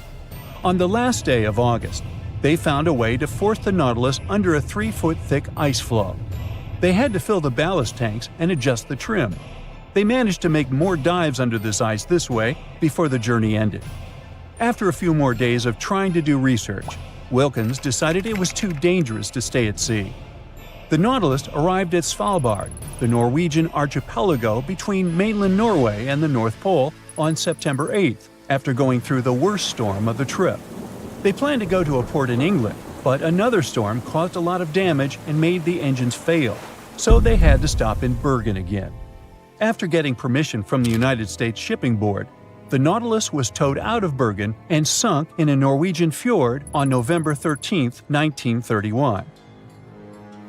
In 1958, a U.S. submarine with the same name, Nautilus, became the first vessel that reached the North Pole by traveling under the ice. This Nautilus was much bigger than the submarines that came before it. It was 319 feet long and weighed 3,590 tons. For comparison, the other Nautilus was 175 feet long. Unlike other submarines, the new Nautilus could stay underwater for a longer time because of its special atomic engine didn't need air and only used a tiny amount of nuclear fuel. On July 23, 1958, it left Pearl Harbor, Hawaii on Operation Sunshine. There were 116 people on board: Commander Anderson, 111 officers and crew, and 4 civilian scientists. The Nautilus traveled north through the Bering Strait and only surfaced once at Point Barrow, Alaska. On August 1st, the submarine left the north coast of Alaska and dove under the Arctic ice cap. The submarine traveled at a depth of 500 feet, with the ice above it between 10 to 50 feet thick. At 11:15 p.m. on August 3rd, Commander Anderson told his crew, "For the world, our country, and the Navy, the North Pole." And the Nautilus went right under the North Pole without stopping. On August 5th, the submarine came up in the Greenland Sea, and then 2 days later, it finished its historic trip in Iceland. Ships have been around for at least 6,000 years, dating back to ancient Egypt. In the beginning, they were used for trading and exploring. Ships as an attraction became a thing only a bit over 100 years ago, but the first cruise ship wasn't the infamous Titanic as you might think. The first cruise ship that took passengers on a voyage was a German ship called Prinzessin Victoria Louise back in 1900, and it served for 6 years. Modern ships are of course more advanced, but they still have a limited lifespan. They usually serve for about 30 years. A ship much older than that isn't considered safe and stable anymore due to the metal fatigue, most often of the ship's hull. After ships finish their lifespan, they retire and get sent to a shipyard, where they get scrapped. Most famous and beloved ships have a better fate. They get turned into hotels and attractions. Since ships are extremely expensive to build, no wonder that they are so huge, often as long as 3 football fields and as tall as 20-story building. The companies want to accommodate as many passengers as possible, because it means better profits. Also, cruise ship cabins are built separately from the ship, because otherwise there wouldn't be enough space for the construction. They're added to the vessel already in the shipyard, where the ship is put together. Quite often, different parts of the ship are even built by different companies. Voyages are fun, but if you need to get somewhere fast, cruise ships shouldn't be your first choice, because they are very slow. On average, they travel at the speed of just 23 miles per hour. Ships travel way slower than cars and planes because they move huge amounts of water. Move on the ground and you're fast. Now step in a swimming pool and try to run there. It'll be way harder for you to do, and you'll be way slower, barely moving through. Now keep in mind that you are much smaller than a ship. As we've seen, ships are massive. When you put something in the water, it displaces the amount of water that is equivalent to its weight. So a ship displaces thousands of tons of water and then pushes through it. That's why they are slow. Such huge ships sure have big anchors. An average anchor weighs like 4 grown-up elephants. The crew members try to avoid dropping the anchor when it's possible, because such a massive thing can severely harm the ecosystems at the bottom of the sea. When boarding a ship, the first thing we have to notice is lifeboats. The Titanic was designed to carry 64 lifeboats, but it only had 20 of them. The rest is history, but ever since what happened to the Titanic, ships are required to have safety equipment to accommodate 125% of the people on the ship. So, it's even more than required, just to be on a safe side. But here is a story. In 1915, 3 years after the Titanic sank, a cruise ship called SS Eastland, which was loaded with extra lifeboats and rafts, sank under the heavy weight of all that extra equipment. But don't worry, it never happened again. Even though modern cruise ships are very safe, it's good to be prepared. So let's take a look inside one of those lifeboats. Firstly, they are orange in color, and it's not just some orange. This one has a special name, International Bright Orange. Of course, there is a good reason to use it, better visibility. If we take a look at the color wheel, orange is the exact opposite of blue, meaning that it's most contrasting to it. So, in between the sea and the sky, which usually appear blue, an orange boat will be the most visible. Life jackets and life preservers are orange for the same reason, as you might have guessed. But International Bright Orange only became a requirement in 1962. Before that, the life jackets were mostly white. For example, look at those life jackets. These are the ones that were used by the passengers on the Titanic. But white isn't a good choice at all. It's particularly hard to spot a white life jacket and a white lifeboat on a white-capped sea. All the equipment inside the lifeboats must meet international requirements and must be kept in good condition. So, the crew members are required to do maintenance every 3 months to avoid any rupture and damage of the lifeboats and everything in them. Firstly, there is a fresh water and food ration, for obvious reasons. Then there is a portable compass, which helps determine the direction in which to steer it. The next thing is a signaling mirror. It's a device that allows the light to attract the attention of passing ships. A less expected thing inside is an embarkation ladder, a rope ladder with wooden or metal steps that are used to ascend or descend from one ship to another. And finally, there is a first aid kit. All cruise ships pick up stranded sailors and fishermen, and that happens quite often. So don't be surprised if your cruise ship stops in the middle of the sea to pick someone up. It's common practice. Ships can even change their course to pick up some stranded sailors if they get a distress call. Have you noticed that all ships, both cruise ships and container ships, always have the bottom of the hull painted red? Yes, it's a thing. In early times, when ships were mostly made of wood, sailors were painting the hulls with copper paint, because it was protecting the vessel from wood-eating worms, barnacles, and seaweed. The copper was the ingredient that was giving the paint that color. All this muck wasn't only impairing the vessel's structure, but was also increasing the drag, preventing the ships from moving as fast as they could have. So, protective paint is important to reduce the number of barnacles that get accumulated. These days, of course, hull-protecting ingredients can be added to any kind of paint, and there is no practical need to paint the bottom of the hull red, but it's still being done to honor the old tradition. Still, even the most modern paint doesn't allow to completely avoid the growth of barnacles on the hull. Also, most ports don't even allow you to scrape those off the hull once you dock. That's because the ships that arrive from faraway waters can bring along non-native species of seaweed and other organisms which can severely harm the local ecosystem. Crew members sleep in that lower part of the ship, the underwater one. It's called a B-deck, and there are dorm-style rooms in the hull just for the crew members. Also, you might have noticed that there are numbers painted vertically on the side of the hull. The red background helps them stand out more, which is important since those numbers are crucial. They help you understand how much load the ship is carrying. The more weight there is on board, the lower in the water the vessel will sit. If you watched movies about pirates or heard sailors talk, you might have noticed that the ships are referred to as she and often have female names. It is an old tradition to consider a ship as a female figure, most often a mother or a female deity that is guiding and protecting the crew. It is also believed that the name of the ship brings good luck to the ship, as well as to the crew and the passengers.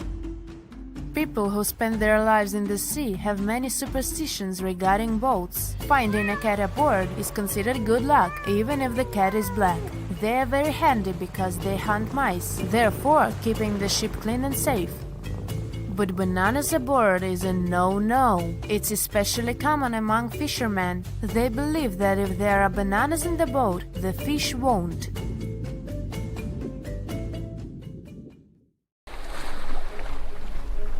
The lookout shouts, "Iceberg right ahead!" The Titanic strikes the ice. Water starts flooding in. Third-class passengers are locked up. There aren't enough lifeboats for everyone. Panic sets in. Violins are playing. The ship sinks. Well, we all know the story of the movie Titanic like the back of our hand by now. But what if I told you that Hollywood lied to us? To tell the real story of what happened that freezing night in 1912, we need to rewind a bit. The lookout shouts, "Iceberg right ahead!" Yep, that part was true. Just before 11:40 at night, Frederick Fleet noticed something darker than the sea directly ahead. As the ship got closer, he realized it was an iceberg. The engines were quickly reversed and the ship turned sharply. Instead of hitting it head-on, Titanic scraped along the side of the berg, sprinkling ice on the forward deck. If you remember, in the movie, Jack and Rose are having a romantic moment when they feel the ship shudder after hitting the iceberg. Everything shakes as if they were in the middle of a light earthquake. Some real-life passengers reported feeling something similar after the impact, but according to Titanic survivor Frank Prentice, it wasn't exactly like that. He said there was no impact as such, and it all felt more like slamming on your car brakes. The ship stopped, and that was that. Some people even slept right through the collision, confirming that there wasn't such an abrupt impact. Mr. Prentice, curious about what had happened, left his cabin and went out to the deck. When he got there, all he could see was a little ice on the surface, not the towering iceberg that Jack and Rose saw.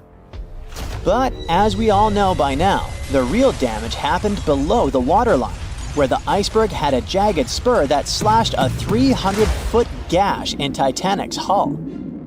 Once the crew realized how severe the damage was, they immediately began sending distress calls to nearby ships, asking for help.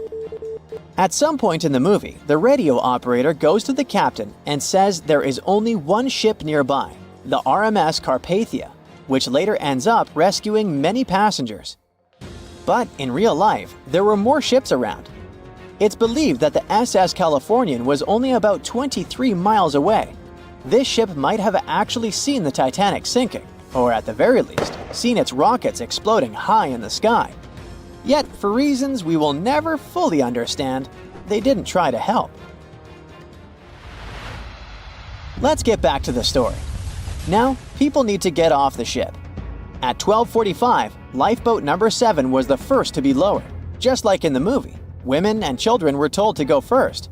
But in reality, some women were hesitant and even refused to get into the lifeboats. Mr. Prentice said this happened mainly for two reasons. First, these lifeboats were high, and passengers were terrified of the 70-foot drop from the deck to the ocean below. And second, most women didn't believe the Titanic would actually sink. It was called unsinkable after all. So the idea of getting into a lifeboat seemed pointless at the time. This mindset probably explains why Eloise Smith, a first-class passenger, recalled that there was no panic or chaos at first. Other survivors backed this up, saying that no women or kids were crying. But one thing that was indeed concerning, at least for the crew, was the possibility that the lifeboats might buckle under too much weight. This is one of the theories why the first few lifeboats left carrying only a fraction of their full capacity. Like lifeboat number 7, which only carried 27 people in it, even though it could hold up to 65. In total, Titanic had 20 lifeboats, which could carry about half of the 2,200 people on board that night. But that didn't happen. And now we know the passengers had no idea there weren't enough for everyone. As women were calmly getting into the first lifeboats, musicians headed up to the deck. Their only goal was to play and keep the passengers calm. That's a pretty well-known fact. But the real story is that some survivors said they never saw or heard the band. No violinists whatsoever. It's not like Hollywood misled you though. The musicians did play for over 2 hours after the ship had hit the iceberg. So maybe these passengers were just too panicked to notice the songs, or the musicians started playing later than we think. Now it's time to talk about the terrible treatment that third-class passengers received. The movie portrayed the crew as cruel, locking the less fortunate below deck like animals, giving them no chance to reach the lifeboats and save their lives. But the official inquiry into the disaster suggested that wasn't true. I mean, yes, fewer third-class passengers survived compared to those in first and second class, but there were other factors at play. Many third-class passengers were reluctant to leave the ship, clinging to their belongings, and had a harder time making their way up from the cabins, which were at extreme ends of the ship. Some survivors confirmed that they were not locked up. In fact, it was quite the opposite. Mrs. George Wabi, a Lebanese woman traveling in third class, said that when chaos had erupted, some brave crew members and well-dressed first-class passengers had actually helped her get up to the first-class deck and eventually onto a lifeboat. At first, the Titanic was sinking slowly, bit by bit. Passengers reported seeing the water rising and hearing pops and cracks. Then, there was a loud boom. Some said there had been just one explosion, while others described it as a series of smaller explosions, which they'd thought had been the bulkheads giving way. And there's also a group of people who said they had only heard a rumbling sound. So not everyone agreed on the sound they had heard, but one thing is a fact. By 2:18 in the morning, the lights on Titanic went out, and the ship plunged into complete darkness. As the bow continued sinking, the stern rose out of the water, putting immense pressure on the middle of the ship. This caused the Titanic to break in two. In James Cameron's movie, this moment is pretty dramatic, with the ship sinking almost straight down into the water. But in reality, the break probably happened at a much lower angle, likely just below the waterline. Even so, it tilted enough that people couldn't stay on their feet and started sliding into the water. One interesting thing is that it wasn't until the wreckage was found in 1985 that it was finally confirmed the Titanic had broken apart. Up until then, survivors had given conflicting stories. At least 8 survivors claimed they had seen the ship split. Emily Ryerson, a first-class passenger, described it as if the Titanic had been sliced in half with a knife. But there was also a small number of witnesses that insisted Titanic had gone down intact. At the time, this theory was more accepted because most people still didn't believe that the supposedly indestructible ship could break in half. So why the conflicting reports? Okay, so what you don't see in the movies, for obvious reasons, is how incredibly dark it was when the tragedy happened. It was like being in a room with no light, where you can only make out shapes and shadows. That's what it was like on the lifeboats. This means passengers couldn't really see what was happening, and most of those who were close to the ship either lost their lives or were too focused on trying to survive to pay attention to the details of the wreck. Although James Cameron's film didn't fully capture how terrifyingly dark the disaster truly was, the 2012 TV series Titanic did a better job of showing the pitch-black horror of that night. Even then, the reality was much darker and more terrifying than either of these two productions could portray. The movie Jaws came out in 1975, and since then, people have been terrified of sharks. Some people fear seeing a great white's head come out of their showers, not to mention the fear of running into one at your local pool. Of course, none of this is actually possible, but some other scary shark stuff is. Like, yes, sharks can attack boats. They probably won't sink one. It depends on the size of the shark and the size of the boat. Today, we're diving deep into the facts and myths about the sea's biggest predator. It was the year 1953. On a typical July morning, two fishers set out on their daily lobster harvest.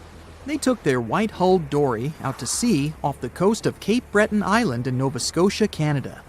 Since it was the lobster season, the sea was dotted with several dories spread out across the water. But that day, something strange happened.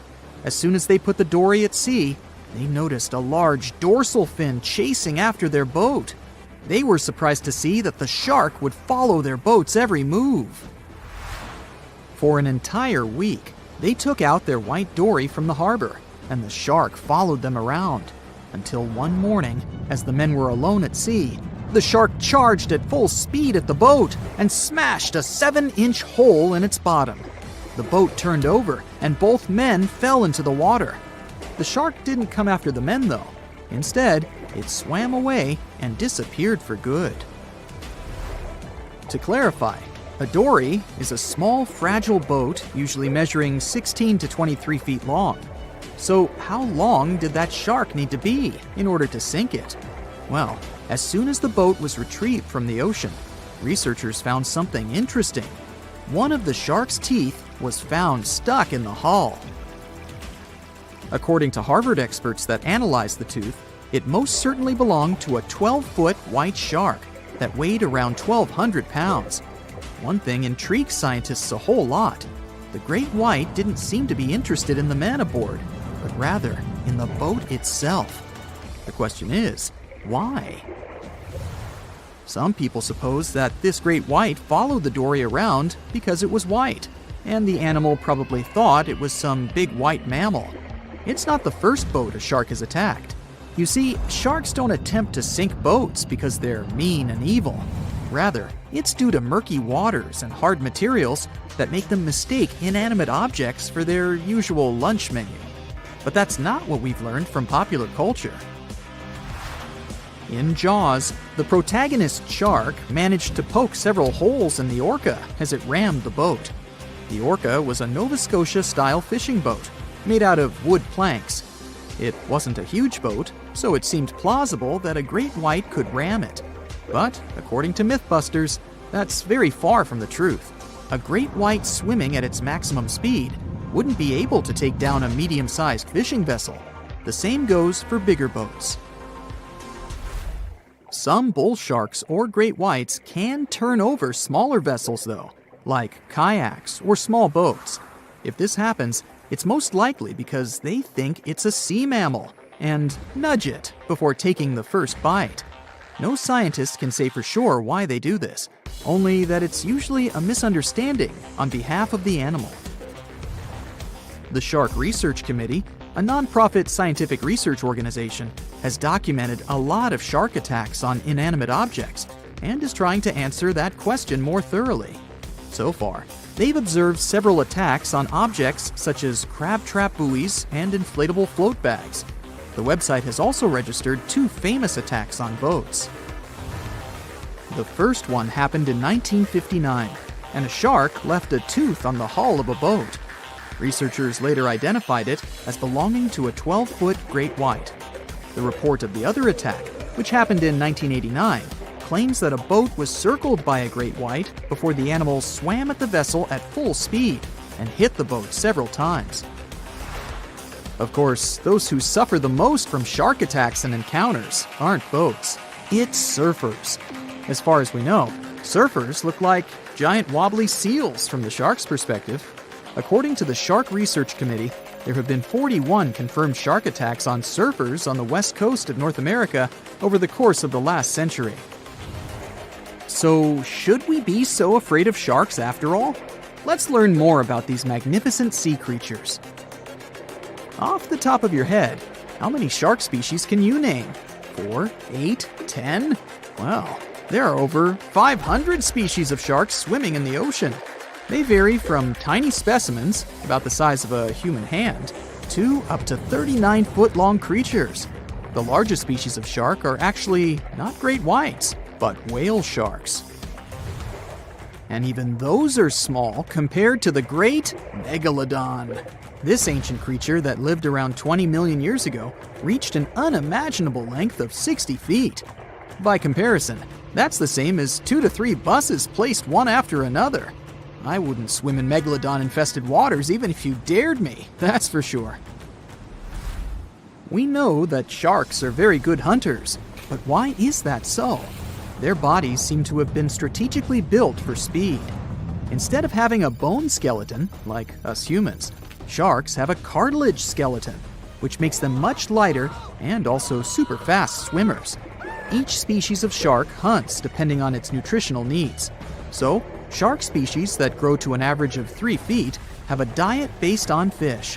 The ones that grow bigger start feeding off of bigger sea animals, such as sea lions and seals. Throughout their lives, some species of shark can shed over 30,000 teeth. Unlike humans, who are born with a set number of teeth in their jaws, sharks have an apparently limitless supply. In their defense, they do lose teeth pretty easily, as they can easily get stuck in their prey, for example. They also have multiple rows of teeth. The jaws of a great white can contain up to 7 rows of teeth, and can grow to be more than 6 inches long. And since we're speaking of great whites, the most feared shark species roaming the oceans, this is ray. Ray is an adult white shark. He can swim up to 50 miles a day, so he needs a lot of fat in order to keep his body functioning. Funny thing about Ray, when he opens his jaws to hunt, his eyes roll back together with his head, so his sight is hindered when he's taking a bite. Now, he does like it when the water is murky and underwater visibility is low. That's because it makes it harder for his prey to spot him coming. These conditions can make it easier for him to grab that yummy seal. But this can also make it easy for him to mistake a random boat for lunch and end up scaring some humans. Some Hollywood movies love to portray sharks as having superpowers. Although they're not innately cruel, one species of shark does have something that can be considered bizarre.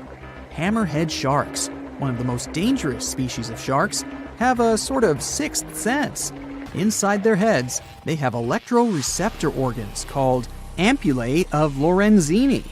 These organs allow sharks to detect the electromagnetic fields of all living things in the ocean. This ups their hunting abilities to another level. They can even find prey hidden in the sand because they sense its electromagnetic field. You should know one thing. If a shark lives in a balanced ecosystem, it won't feel the need to attack unknown things. These animals are curious, though, so maybe we should cut them some slack when they bite a piece off a random boat. Welcome to the Spirit of Discovery cruise ship, which will take you on an unforgettable sea voyage around the Canary Islands. The azure, endless ocean, delicious food, the highest service, premium cabins, and a terrible nightmare that you will probably remember for the rest of your life. This is exactly how one luxury trip of the Saga Cruises Company ended last year. Instead of relaxing during the cruise, passengers felt fear and horror, and even had health problems. And that's why. On October 24th, the Spirit of Discovery liner started a 2-week cruise around the Canary Islands. There were about 1,500 people on board, About 1,000 were passengers, and the rest were crew members. The first week went great, but then the liner encountered a serious problem called nature. There were strong winds and big waves. The captain decided to return to the UK ahead of time, but the decision was made too late. The ship was caught in a severe storm in the Bay of Biscay. A powerful wind with a force of 11 points hit the vessel. To make it easier for you to understand, the 11-point wind is able to tear out trees together with roots, destroy residential buildings, and plunge entire cities into chaos. Such a storm is rare, but Spirit of Discovery was unlucky enough to get into its epicenter. 11 points is the penultimate place on the Beaufort scale, which determines the wind rating. The most powerful storm has 12 points, and this is a hurricane. The wind reached a speed of 65 miles per hour, which is about the same as the average speed of a car on a highway. Not only did it push the Spirit of Discovery, but it also raised huge waves 25 feet high. Just imagine a wall of water the height of a 3-story building collapsing on a lone ocean liner. At that moment, the captain sent a message to all the passengers through the cabin speakers so that no one left their place. And his voice sounded worried enough. All the passengers had to lie down and hold on tight. According to the witnesses' words, the ship remained caught in the storm for about 15 hours. They held on with all their might so as not to crash into the walls and floor.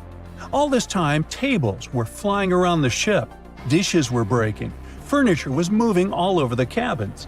The waves smashed windows, partitions, and doors. Some people were knocked down because they couldn't hold on for so long. The storm hurled the passengers from ceiling to floor, from wall to wall. The ship's crew turned the dining room into a medical area to provide assistance to those who had been hurt. Despite the difficult and terrible conditions, the ship's team did a great job. They regularly informed passengers about the current situation and tried to calm everyone down. There was no panic and chaos on board. When the storm finally ended, the ship continued its journey and finally reached land, where medics urgently evacuated 8 passengers to the hospital. One of them was never able to survive this storm. It's good the ship didn't meet a rogue wave during the storm. This is a natural phenomenon that can appear during a storm and even in still water. It's a giant wave with a height of 60 feet. Like a 6-story house, it collapses onto a ship with incredible speed and capsizes it. And then the wave suddenly disappears. This is no joke. A similar wave has been recorded in the Gulf Stream off of Charleston, South Carolina. It's scary to get in its way. Now, let's go back to the past to remember one of the most terrible maritime tragedies. No, we're not talking about the Titanic. We'll talk about the Greek liner Laconia, which set sail from the English port of Southampton on December 19, 1963, with more than 600 people on board. However, just 3 days later, a terrible tragedy happened to the ship in the boundless waters of the Atlantic. At 11 p.m., in the barbershop hall, an electrical malfunction occurred. The problem led to a fire, which quickly spread to other rooms. The crew couldn't cope with it, since the fire was spreading too fast. The ship's team turned on the fire alarm, but there was no command to leave the vessel. Only 2 hours later, the captain ordered the passengers to evacuate. All this time, people were either relaxing in their cabins or enjoying a party in the ballroom. The crew was probably trying to put out the fire without causing panic. However, when the situation became critical, the evacuation began. People panicked and ran to the lifeboats, but many didn't manage to get inside. One of them was John Morris. He survived this catastrophe and shared his memories of how he put his family in a lifeboat while he stayed on board the ship. He didn't even have a life jacket. Since there was nowhere to go, the ship's crew opened a bar so that people could relax a little. However, at that moment, boilers began to explode inside the ship, and it became clear the vessel wouldn't stay afloat for too long. John Morris decided to jump into the water right in his tuxedo. As soon as he was overboard, he grabbed onto a piece of wooden deck cargo and swam as far away from the ship as he could. The giant liner could sink at any moment, and when such a huge object goes down to the seabed, it forms a water funnel that pulls along everything around. Rescuers arrived at the scene sometime later. Fortunately, John Morris's pregnant wife and young son were alive, but his mother-in-law unfortunately didn't survive the disaster, like many other people that day. Of course, after this incident, the Greek Ministry of Merchant Marine initiated a thorough investigation. For 2 years, they collected information from passengers and the captain, studied the technical characteristics of the ship, and eventually came to certain conclusions. According to them, the ship's crew gave the evacuation order too late. Not all passengers were able to get into lifeboats, but half of those boats remained on board because of the chaos that prevailed during the evacuation. Several officers of the liner were accused of negligence, but the captain and his first mate received the most criticism. As for John Morris, he stated that he felt himself under protection that day. Another unusual story happened on a cruise ship relatively recently. Spoiler alert, the ship didn't sink, there was no evacuation, and the weather was good. However, for many passengers, this journey became a real challenge. Imagine that you've been working for a long time and saving up money to go on your dream trip on the Celebrity Mercury cruise ship in the Caribbean. You arrive in South Carolina, from where the ship begins its journey. You get on board, looking forward to a week's rest. At first, everything is fine. People are having fun, chefs are cooking delicious dishes, and beautiful daytime landscapes turn into night parties. But then suddenly, many passengers start throwing up. Someone is in a hurry to go to the toilet, and someone stays and vomits right in the halls. The cruise turns into chaos. More and more people feel terrible because of unknown poisoning. You also visited the restaurant and eaten seafood, but fortunately, the disease has avoided you, which can't be said for more than 400 other passengers. Almost every 1 in 4 people on board face gastrointestinal problems. There were almost 2,000 people, and a quarter of them are in bad condition. Crew members do endless cleaning. They wash the deck, give people nausea pills, and ask them not to leave the cabin till the illness passes. The captain sends several samples ashore to determine what caused the poisoning. Unfortunately, the cruise is already ruined, and all the passengers have unpleasant memories. So the company organizing the trip issues certificates that can be used on future cruises. It's not the most pleasant experience, but it's still better than nothing. Now, imagine if, instead of just feeling sick, people got infected with some kind of bacterium that would turn them into zombies. It would be much more exciting and scary. Now, do you think you could survive on such a ship full of zombies? And how would you do that? Tell me about it in the comments. There's something really bizarre going on at these 12 points scattered across the Earth.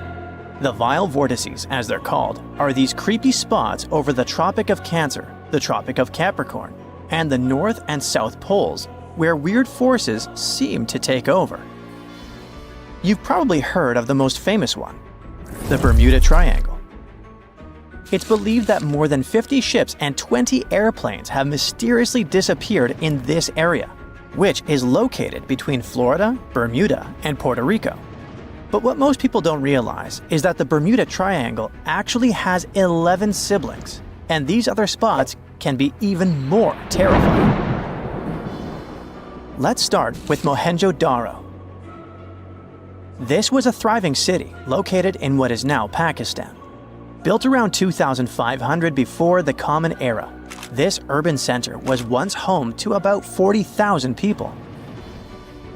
But then, suddenly, people abandoned it by the year 1700 before the Common Era. In the 1940s, an archaeologist discovered 39 human skeletons at the site, which fueled the theory that the city was invaded by some other civilization at some point. But honestly, it's hard to confirm that, since archaeology doesn't really explain the city's sudden destruction or the disappearance of its people. It's led to a bunch of bizarre theories. One of them talks about an ancient extraterrestrial race that might have lived there. and a malevolent wind that swept through the city. Another ancient city with a similar mystery is the Great Zimbabwe. Its construction began in the 11th century, and at its peak it housed up to 18,000 people. But for reasons we'll probably never fully understand, it was abandoned in the 15th century. Archaeologists were really interested in this place, and that's when things got even weirder. They found 8 of these birds, now called the Zimbabwe birds. These soapstone sculptures were found sitting on stone columns that were over 90 centimeters tall. Nothing like them has ever been found anywhere else, and their meaning is still a total mystery. Some think each bird represents a new king, but other theories suggest they were ancient animals very dear to the people who lived there. Adding to the mystery, local legends talk about a strange, short man who's sometimes seen wandering around, but he always disappears before anyone can get close. Then there's Easter Island, another one of the 12 vile vortices. It's located in the eastern Pacific Ocean, and it's famous for its nearly 1,000 enormous statues called moai. We still don't know what they mean, or how they were made. Some of them are almost 30 feet tall and weigh as much as 80 tons. Today, it wouldn't be that tough to move and carve these statues, but we're talking about a period between the years 1100 and 1680. So nobody really knows how they did it. Some specialists believe these statues were carried across the island, while others think they were pushed on log rollers. But the most bizarre theories suggest extraterrestrials were involved. Algeria is another land rich in ancient mysteries, and one of the most fascinating is something called the Jeddars. These are 13 monuments with square stone bases and angular mounds, built between the 4th and 7th centuries. But the weird part is, no one knows their purpose. One of them had an inscription in Latin, but it was so worn down that the message was nearly impossible to read. The best guess so far is that these monuments were probably tombs for royalty, although no one knows exactly who was supposed to be buried there. What we do know is that there are many myths related to strange disappearances in the region. The next mysterious spot is located south of Tokyo in the Pacific Ocean, and it's called the Dragon's Triangle. Does that name ring a bell? Yep. Just like the Bermuda Triangle, this area is known for strange disappearances of airplanes and ships. One of the most chilling stories dates back to 1945, when a plane allegedly vanished. The pilot supposedly sent a radio transmission right before the aircraft disappeared, claiming that something strange was happening in the sky, like it was opening up or something. While this story is definitely eerie, the truth behind it and many other Dragon's Triangle legends is still up for debate. If you type Hamakulia volcano into Google Earth, you'll find it located in Hawaii's Ring of Fire. But this place is so shrouded in mystery that it's hard to find much information about it. Some legends speak of unusual electrical energy being detected in the area, and there's even a story about an eyewitness who claimed to see a plane flying over it totally disappear from the radar. Another eerie spot is the South Atlantic Anomaly, which is an area on Earth where natural radiation flows out of control. While this doesn't affect our daily lives on the surface, it has a pretty big impact on Earth's atmosphere. The radiation there is so intense that it can knock out the onboard computers of spacecraft and interfere with the data collected by satellites passing through the area. To deal with this, specialists had to add an additional shield to the International Space Station.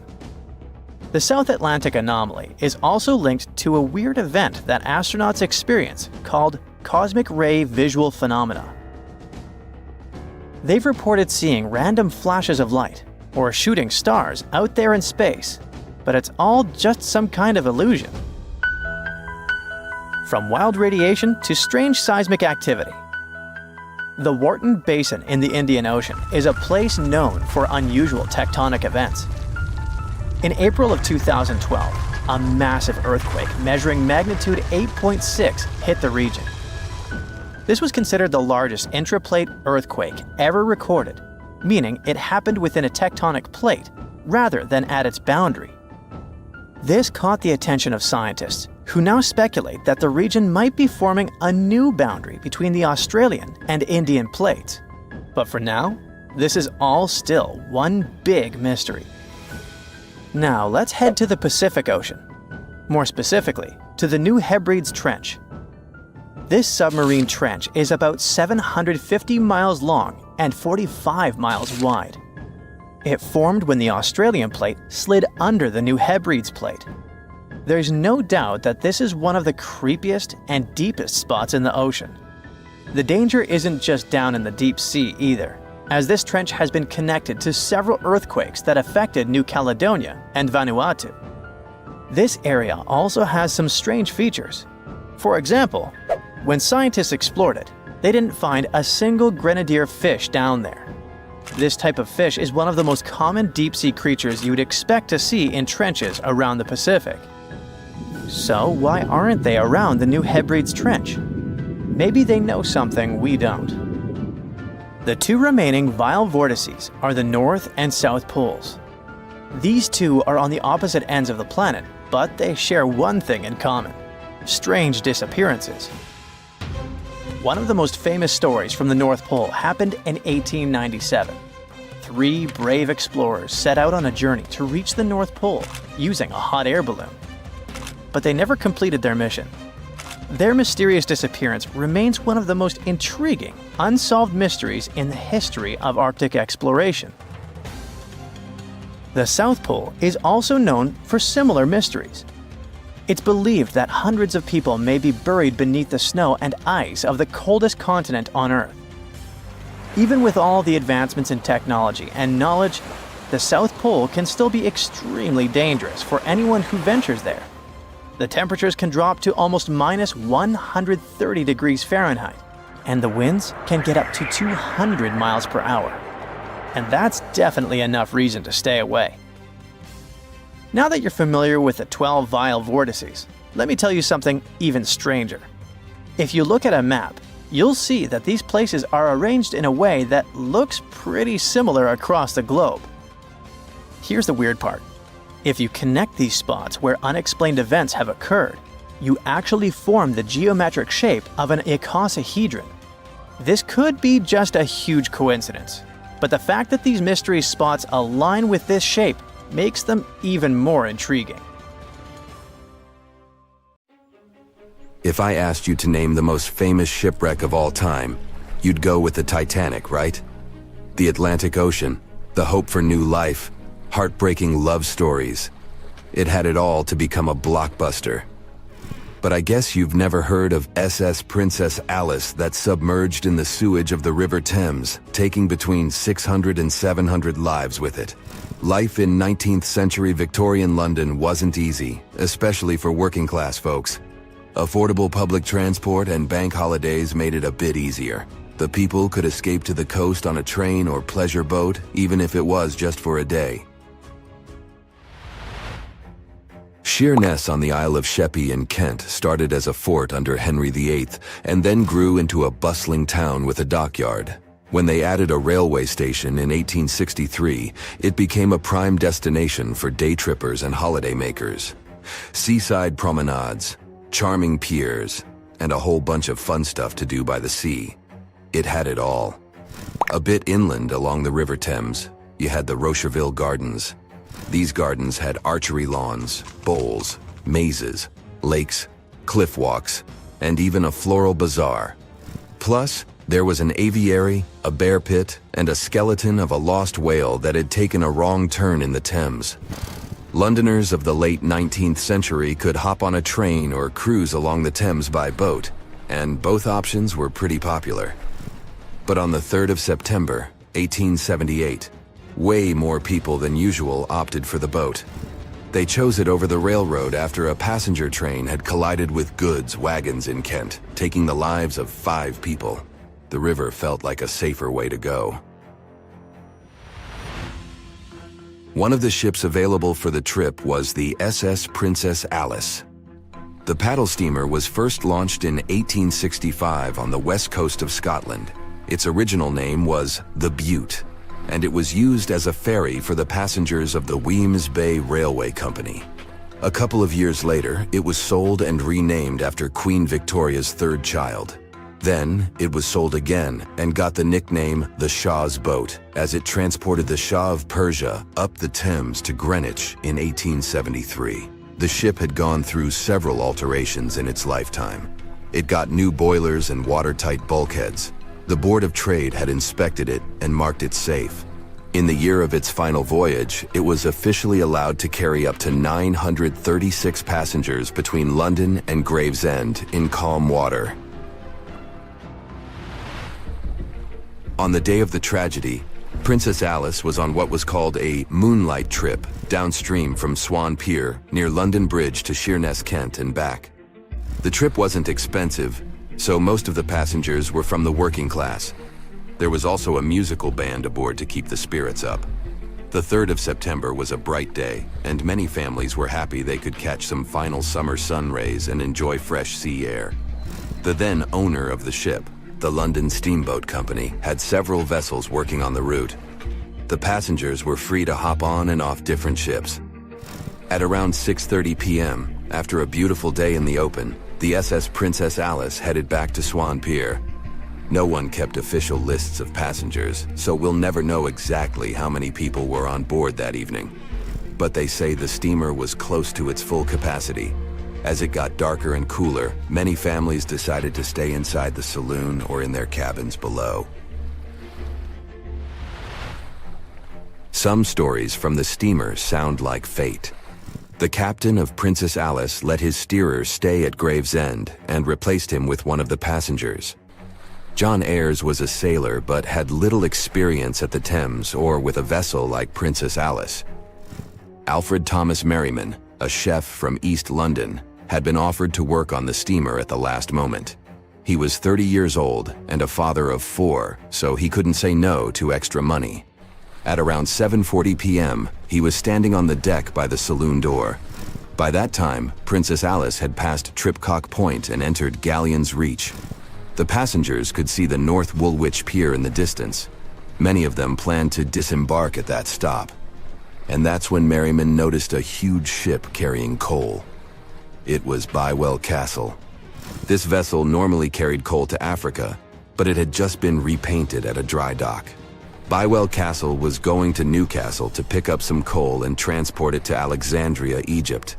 The ship's captain, Harrison, wasn't too familiar with these waters, so he called in Christopher Dix, a seasoned Thames River pilot, to lend a hand, even though he didn't have to. The ship had a fancy raised forward part below the deck, and Dix couldn't quite see what was in front of him. So, they had a sailor on lookout duty. As they set sail from Millwall at the speed of 5 knots, 5.7 miles per hour, they tried to stick to the middle of the river, but other boats had other plans. When they were approaching Galleon's Reach, Dick spotted Princess Alice's red port light, headed their way, but planning to pass on the right side. At the same time, Grinstead, the captain of Princess Alice, was going against the river's flow, trying to find the smooth waters on the south side. He adjusted his course, steering into Bywell Castle's path. Both crews realized they were headed for a collision. Dix tried to steer clear and even ordered reverse full speed on the engines, but it was too late. The Bywell Castle collided head-on with the Princess Alice, which was much smaller, weighing less than a third of the 890-ton coal-carrying collier. It sliced the passenger steamer in two. As Merriman remembered later, laughter on board immediately changed into screaming and panic. Some people rushed to the bridge for safety. Merriman hurried to the captain, asking what to do next. The captain's response was grim. "We are sinking fast. Do your best." The ends of the steamer went high into the air, and the middle just sank, taking passengers with it. Those unfortunate ones who were below deck were tragically trapped. The impact caused tons of untreated sewage to gush from outlets near the collision site. The water became a frothy mess of unprocessed waste with a horrible odor. It was potent enough to make even the most resilient sailors retch. Amid the chaos, passengers struggled for life in the contaminated water. They inhaled lungfuls of hazardous waste without knowing. The crew aboard the Bywell Castle sprang into action. They dropped ropes from their deck, urging Princess Alice's passengers to climb aboard. Anything that could float, from planks to barrels, was tossed into the water to serve as flotation devices for those in need. Other members of their team launched a lifeboat, saving 14 people. Nearby boats, moored along the riverbanks, joined the mission, plucking survivors from the water. Many of Princess Alice's passengers didn't know how to swim, and it was even trickier for ladies wearing long, heavy dresses. Merriman was among the lucky ones who could swim. He first held on to a piece of wreckage, and then, when others got to it, swam away and caught onto a rope hanging over the side of the Bywell Castle. They managed to save around 130 people this way. Another survivor was Robert Haynes, who played in the Princess Alice band. He was fond of ships and had noticed the Bywell Castle a couple of minutes before the collision. He chose not to follow the rest of the band, who went downstairs for a break, and that saved his life. Princess Alice's sister ship, Duke of Teck, arrived 10 minutes too late to assist with the rescue efforts. Only 2 people who had been below deck or in the saloon managed to survive the collision. We still don't know the total count of lives taken on that day, but it's somewhere between 650 and 700. And what makes this story even more tragic is that it has been mostly forgotten.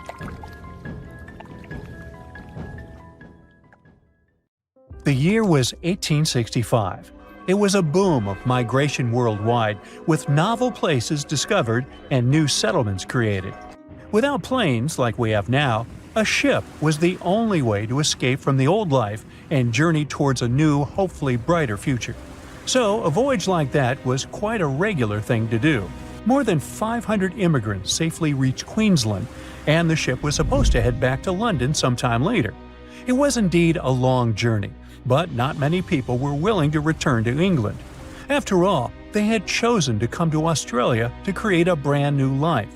So it was only natural that the ship would come back nearly empty. However, the return trip was still quite lucrative, thanks to the cargo the ship would carry. The amount of produce ready to be shipped was substantial, primarily consisting of wool soaked in arsenic, tallow, and hides. It was 2 birds with 1 stone.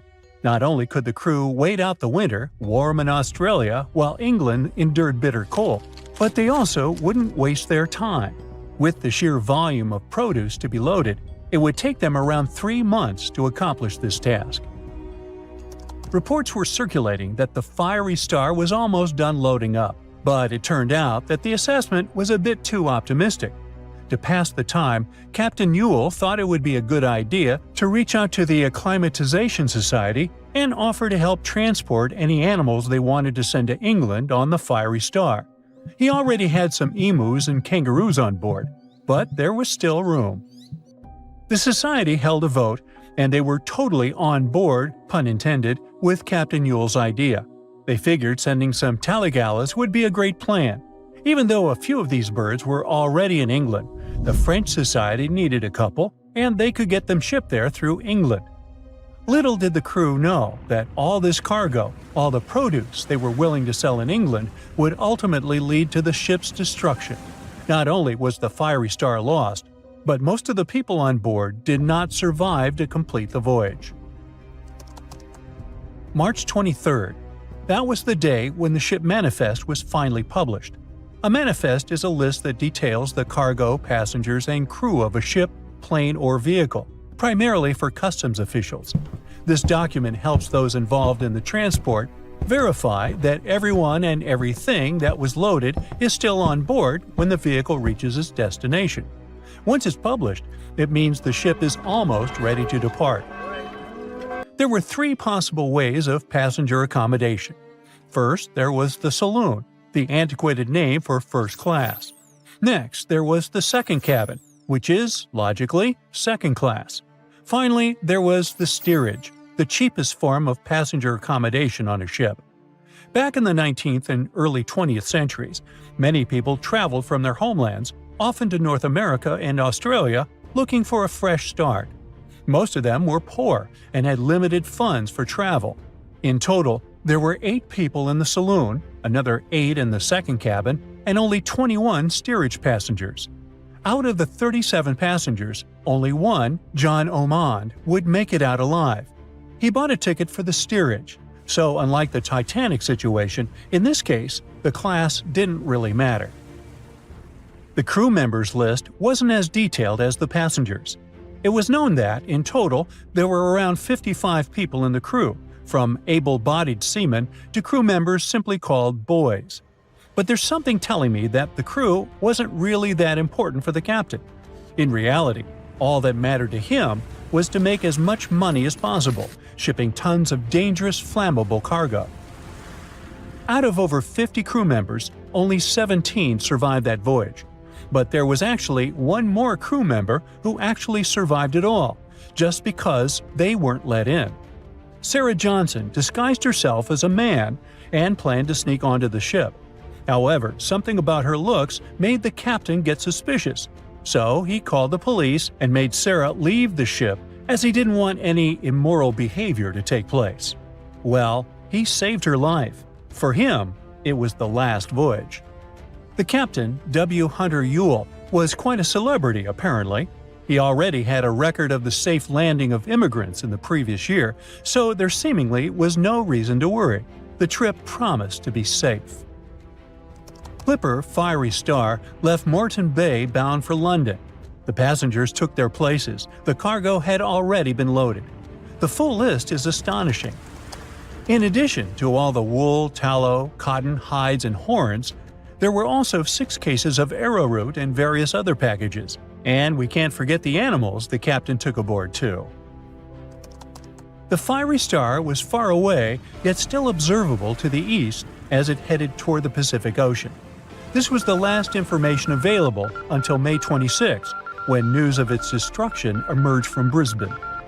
Chief Officer William Sargent's log reveals that the Fiery Star took 12 days to reach the southern tip of New Zealand, passing on April 11, 1865. The trip was going well until heavy seas ruined 2 longboats on April 17.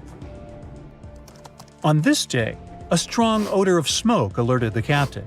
When he checked, he found the lower hold completely filled with smoke from a fire fueled by the ship's flammable cargo.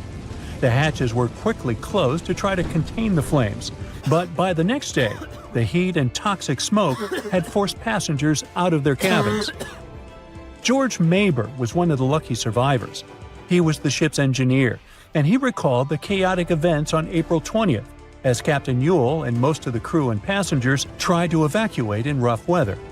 At around 6 p.m., the ship took on water, and without much warning, Captain Ewell, 4 crew members, and a few female passengers hopped into a lifeboat and headed out. The next boat, managed by the second mate, Mr. Adio, was a gig, followed by a crowded jolly boat. Lastly, there was a waste boat, which was barely seaworthy, with 2 men constantly bailing water to keep it afloat. The plan was for the boats to stay close to the Fiery Star overnight and head for the Chatham Islands the next morning. But by dawn on April 21st, all 4 boats had vanished without a trace.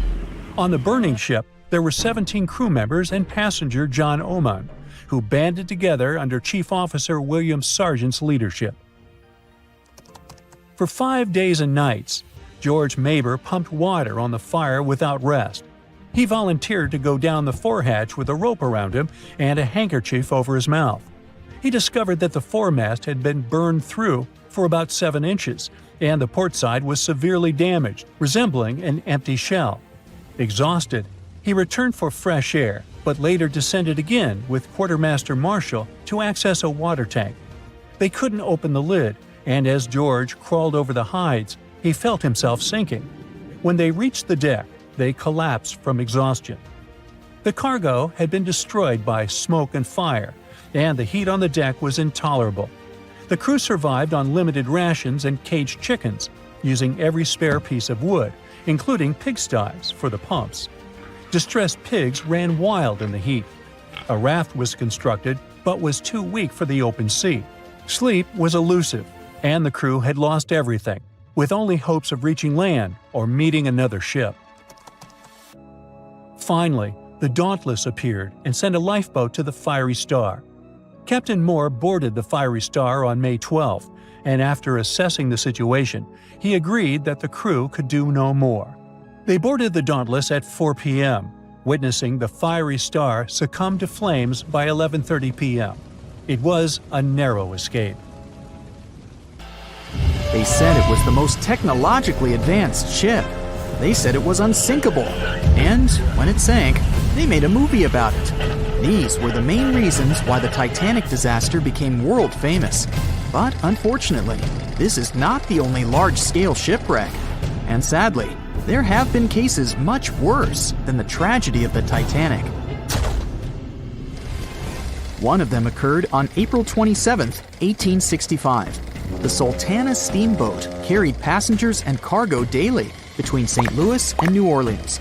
It was a pretty large wooden boat with 3 decks and was 260 feet long and 70 feet wide, almost twice the size of a basketball court.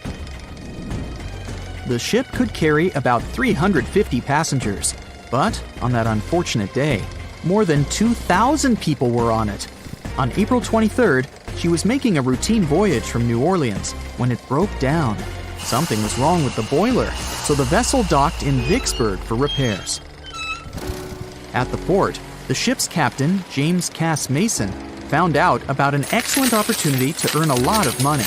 All he needed to do was to transfer a large group of former prisoners to the north. The captain agreed to do it, but the problem was that the boiler required a lot of time to repair. Mason was afraid that his competitors would take the job, so he decided to sail despite the malfunction the ship had. He patched up the holes in the boiler instead of a big repair and invited all the ex-prisoners on board. So, there was a broken boiler, an excess number of passengers, a lack of lifeboats, and not the best river conditions. Also, the captain refused to send the ex-prisoners to the hold, so they were all with ordinary passengers.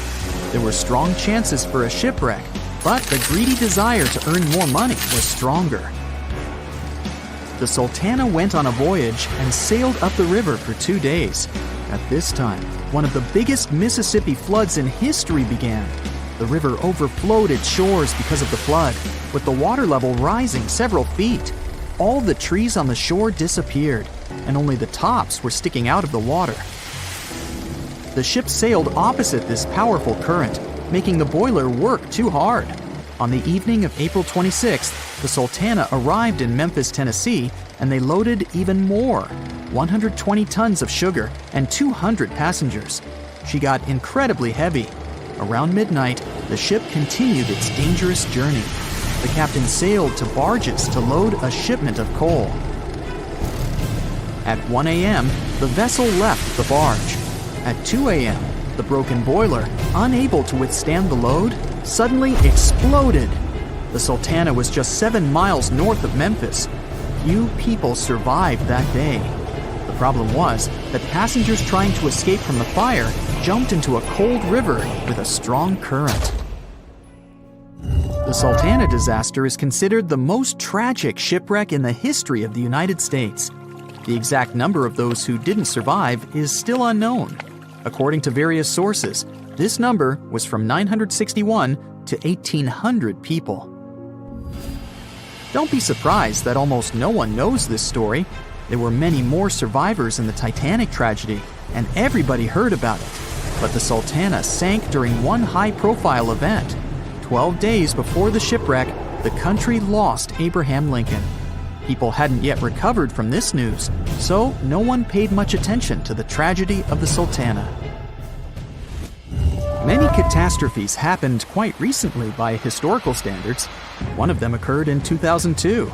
The ferry La Jula was a Senegalese vessel. The ferry sailed twice a week, mainly along the coast of Dakar, carrying passengers who traded mango and palm oil. It made daily voyages and never faced severe problems thanks to modern rescue equipment and good repair service. But one day, the ship's crew discovered a malfunction and sent the boat to port. For almost a year, La Jula was in a non-working condition, awaiting repairs. but it didn't get high-quality service. After poor maintenance, the ferry set off on its last voyage. On September 26, 2002, La Jula sailed between southern Senegal and Dakar, and at 11 p.m. headed toward Gambia, where a strong storm began.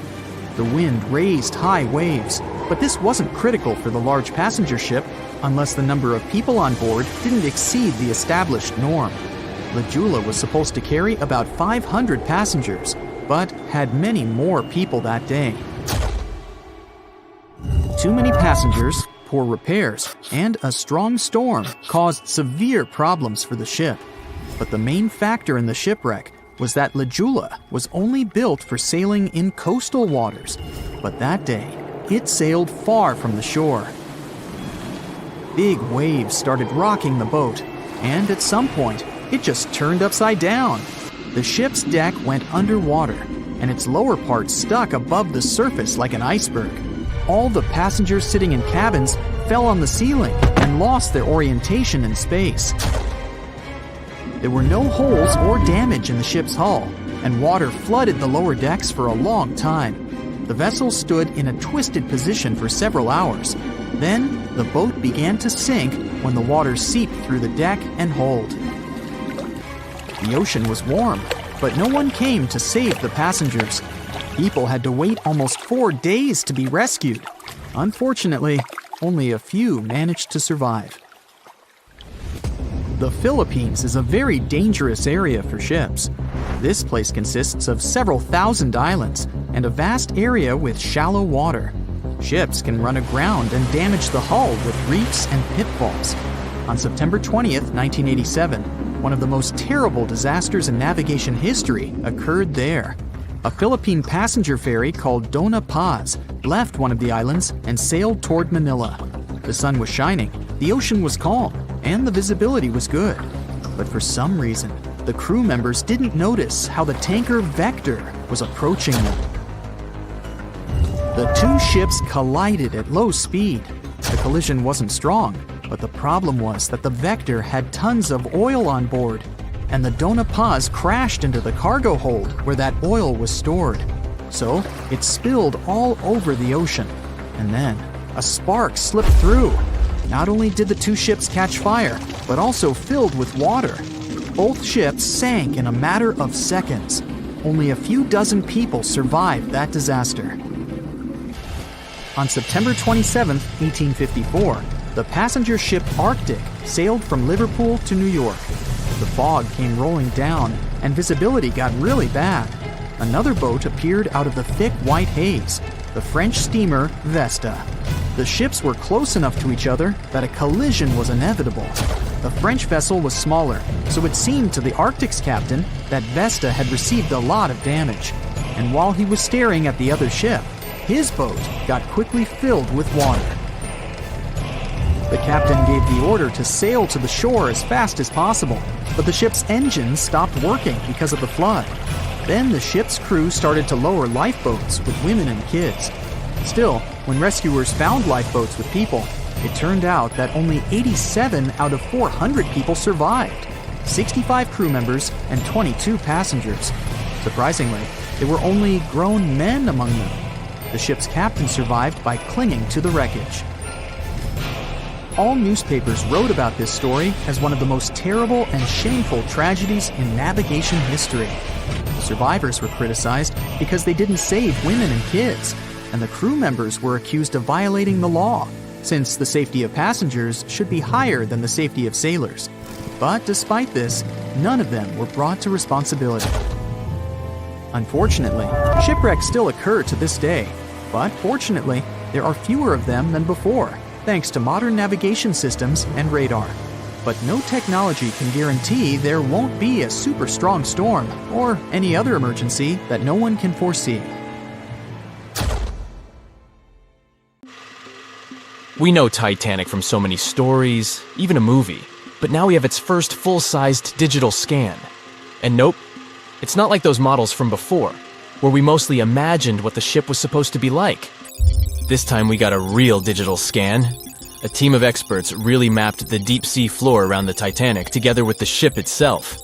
We basically got a 3D view of the entire wreck, which is like going deep down beneath the ocean's surface and seeing Titanic as if all the water has been drained away. So, the story of the wreck started in 1985, 73 years after the Titanic went down. The explorer named Robert Ballard stumbled upon it somewhere between two submarines that also went down in that area. He was actually on a different task back then, so he didn't even have time to explore the ship properly. But as he was searching for the submarines, he realized how ocean currents affect sinking debris.